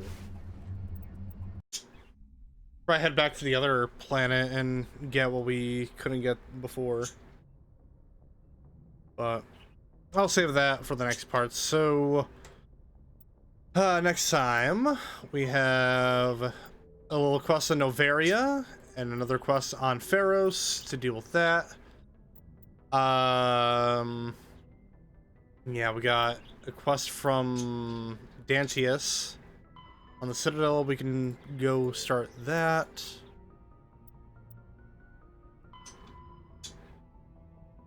That's a, oh, we have to, couple of quests that require us going to Citadel. Citadel's very much a hub. You're gonna be going back and forth between there a ton. We're probably gonna hit up this quest right quick though. Go into the Gamma cluster. There's one more planet I want to check out. Canrum. Survey. Scans of the planet Canrum revealed dangerous levels of radiation coming from orbit. Chief Engineer Adams conducted further scans and discovered the remains of an ancient warhead marked with the Parthia colony insignia. Oh, that's fun. There's a warhead on that planet. You know, sometimes we just mind our own business and don't touch the warheads that exist on these planets. Yeah. So I guess if you wanna touch it. I wonder, can we actually can we travel to the Sol system here, or is that not a thing here? Sol is in the other games. I don't remember if or when you get it in the first game. You don't actually get to like be on Earth or anything until the third game though. Okay. But you can go and read all the lore and all that. Oh yeah, the Sol system is in this game. Cause there's a mission on the moon. Oh, that's kind of cool. Yeah, so you'll unlock it at some point. It's a side quest though. It's one of the more interesting little side quests too. Oh, cool. All right. I'm gonna go ahead and see who's available to raid right now, and in the meantime, if you guys enjoyed what you have seen and you haven't already, don't forget to give me a follow over here on Twitch, turn on notifications for whenever I go live. There are links below to follow me both Instagram and Twitter and Blue Sky and Threads, so you get, you know, any and all stream updates and announcements that I may have. There is also a link to my YouTube channel that you can subscribe to, because that is where I post the VODs for the Mountain Blade Monday series, as well as the main playthroughs I do for the channel, and shorts whenever I get shorts. Part 1 of Mass Effect was up on, just went up on the channel at around noon today. And believe we also had a Mountain Blade Monday session come out this week. So yeah, you can go watch that as well. Tomorrow, I think it's gonna be around 4 p.m. Eastern. I will be going live with Horrormancer as we continue Darksiders Genesis, which, speaking of, that is who we will be raiding. Our friendly druid.